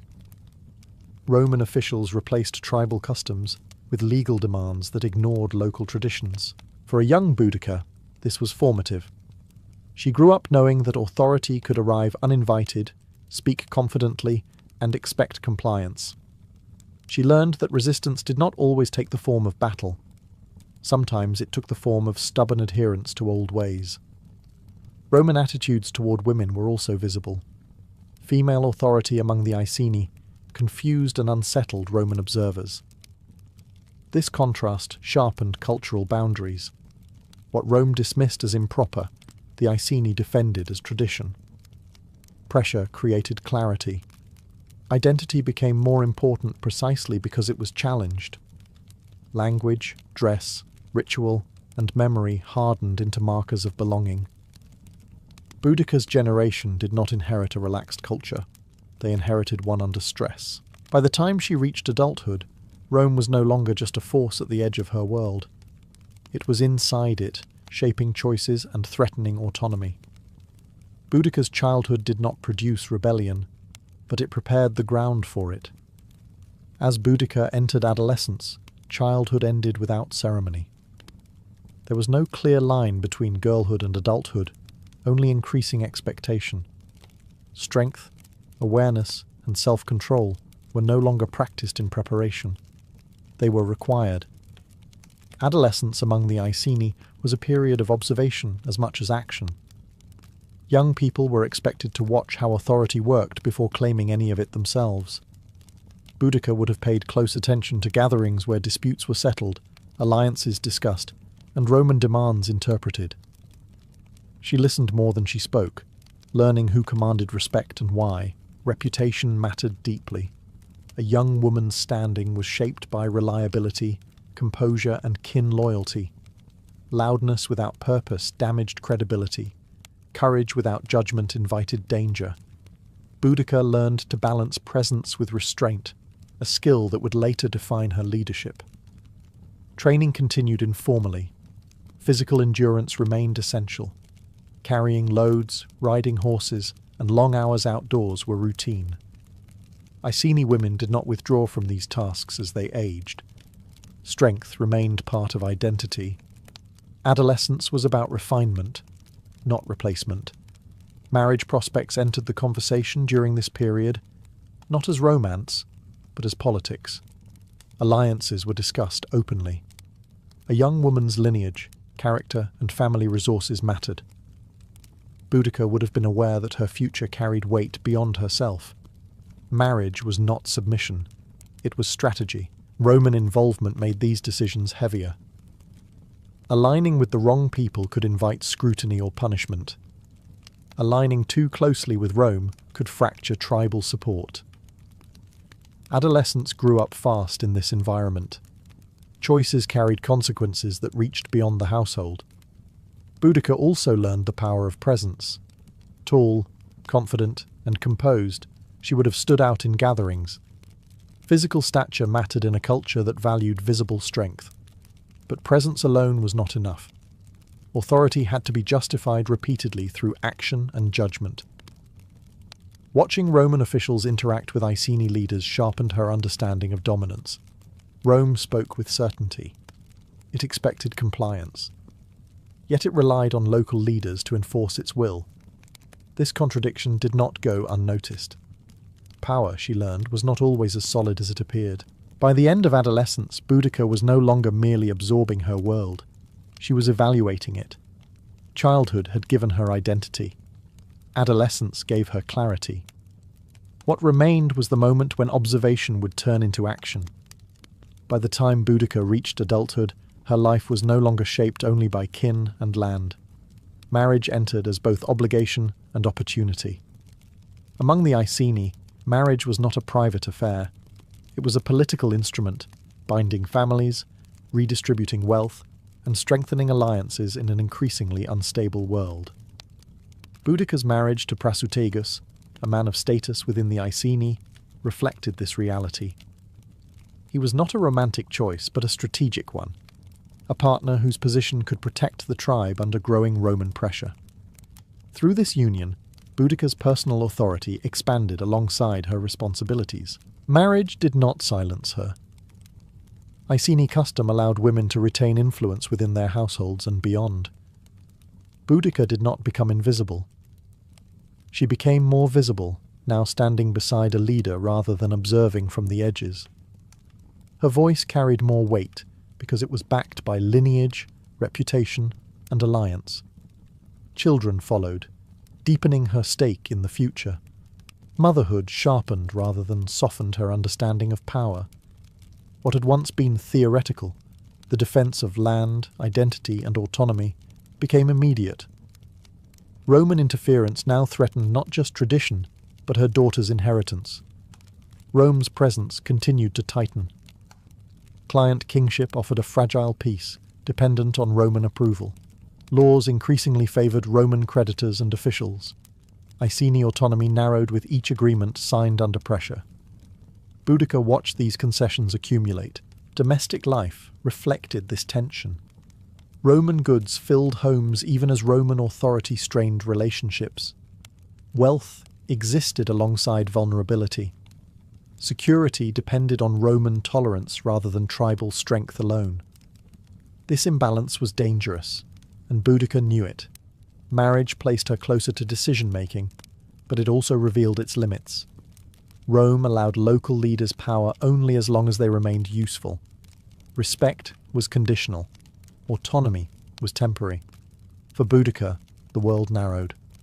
Childhood freedom gave way to responsibility. Choices carried greater risk. Every Roman demand tested patience. Every compromise chipped away at identity.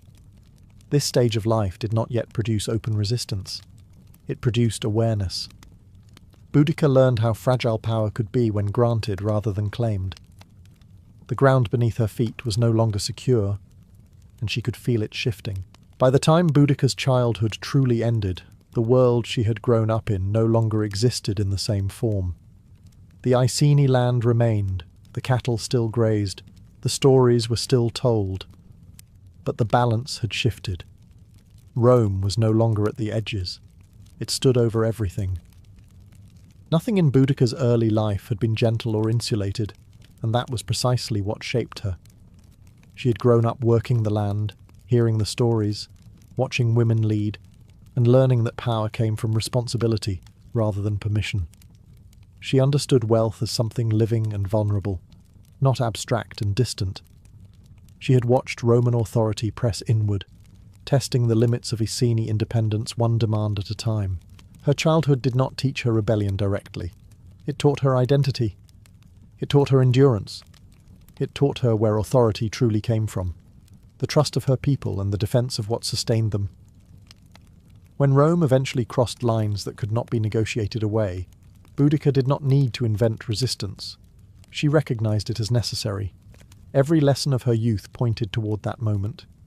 The oral histories that emphasized honor and memory, the mothers who modeled strength and resolve, the cattle that symbolized autonomy, the Roman pressure that made compromise feel like erosion rather than peace. Boudicca's later rebellion was not sudden or emotional in the way Roman writers portrayed it. It was rooted. It grew from a childhood spent watching power operate, fairly and unfairly, and understanding the difference. When her world finally broke, it did so along fault lines that had existed since her youth. Rome may have believed it was shaping a compliant province. Instead, it was shaping someone who knew exactly what was being taken away. Before the war cries, before the flames and the speeches, there was a girl raised among the Iceni, and that upbringing made everything that followed not only possible, but inevitable.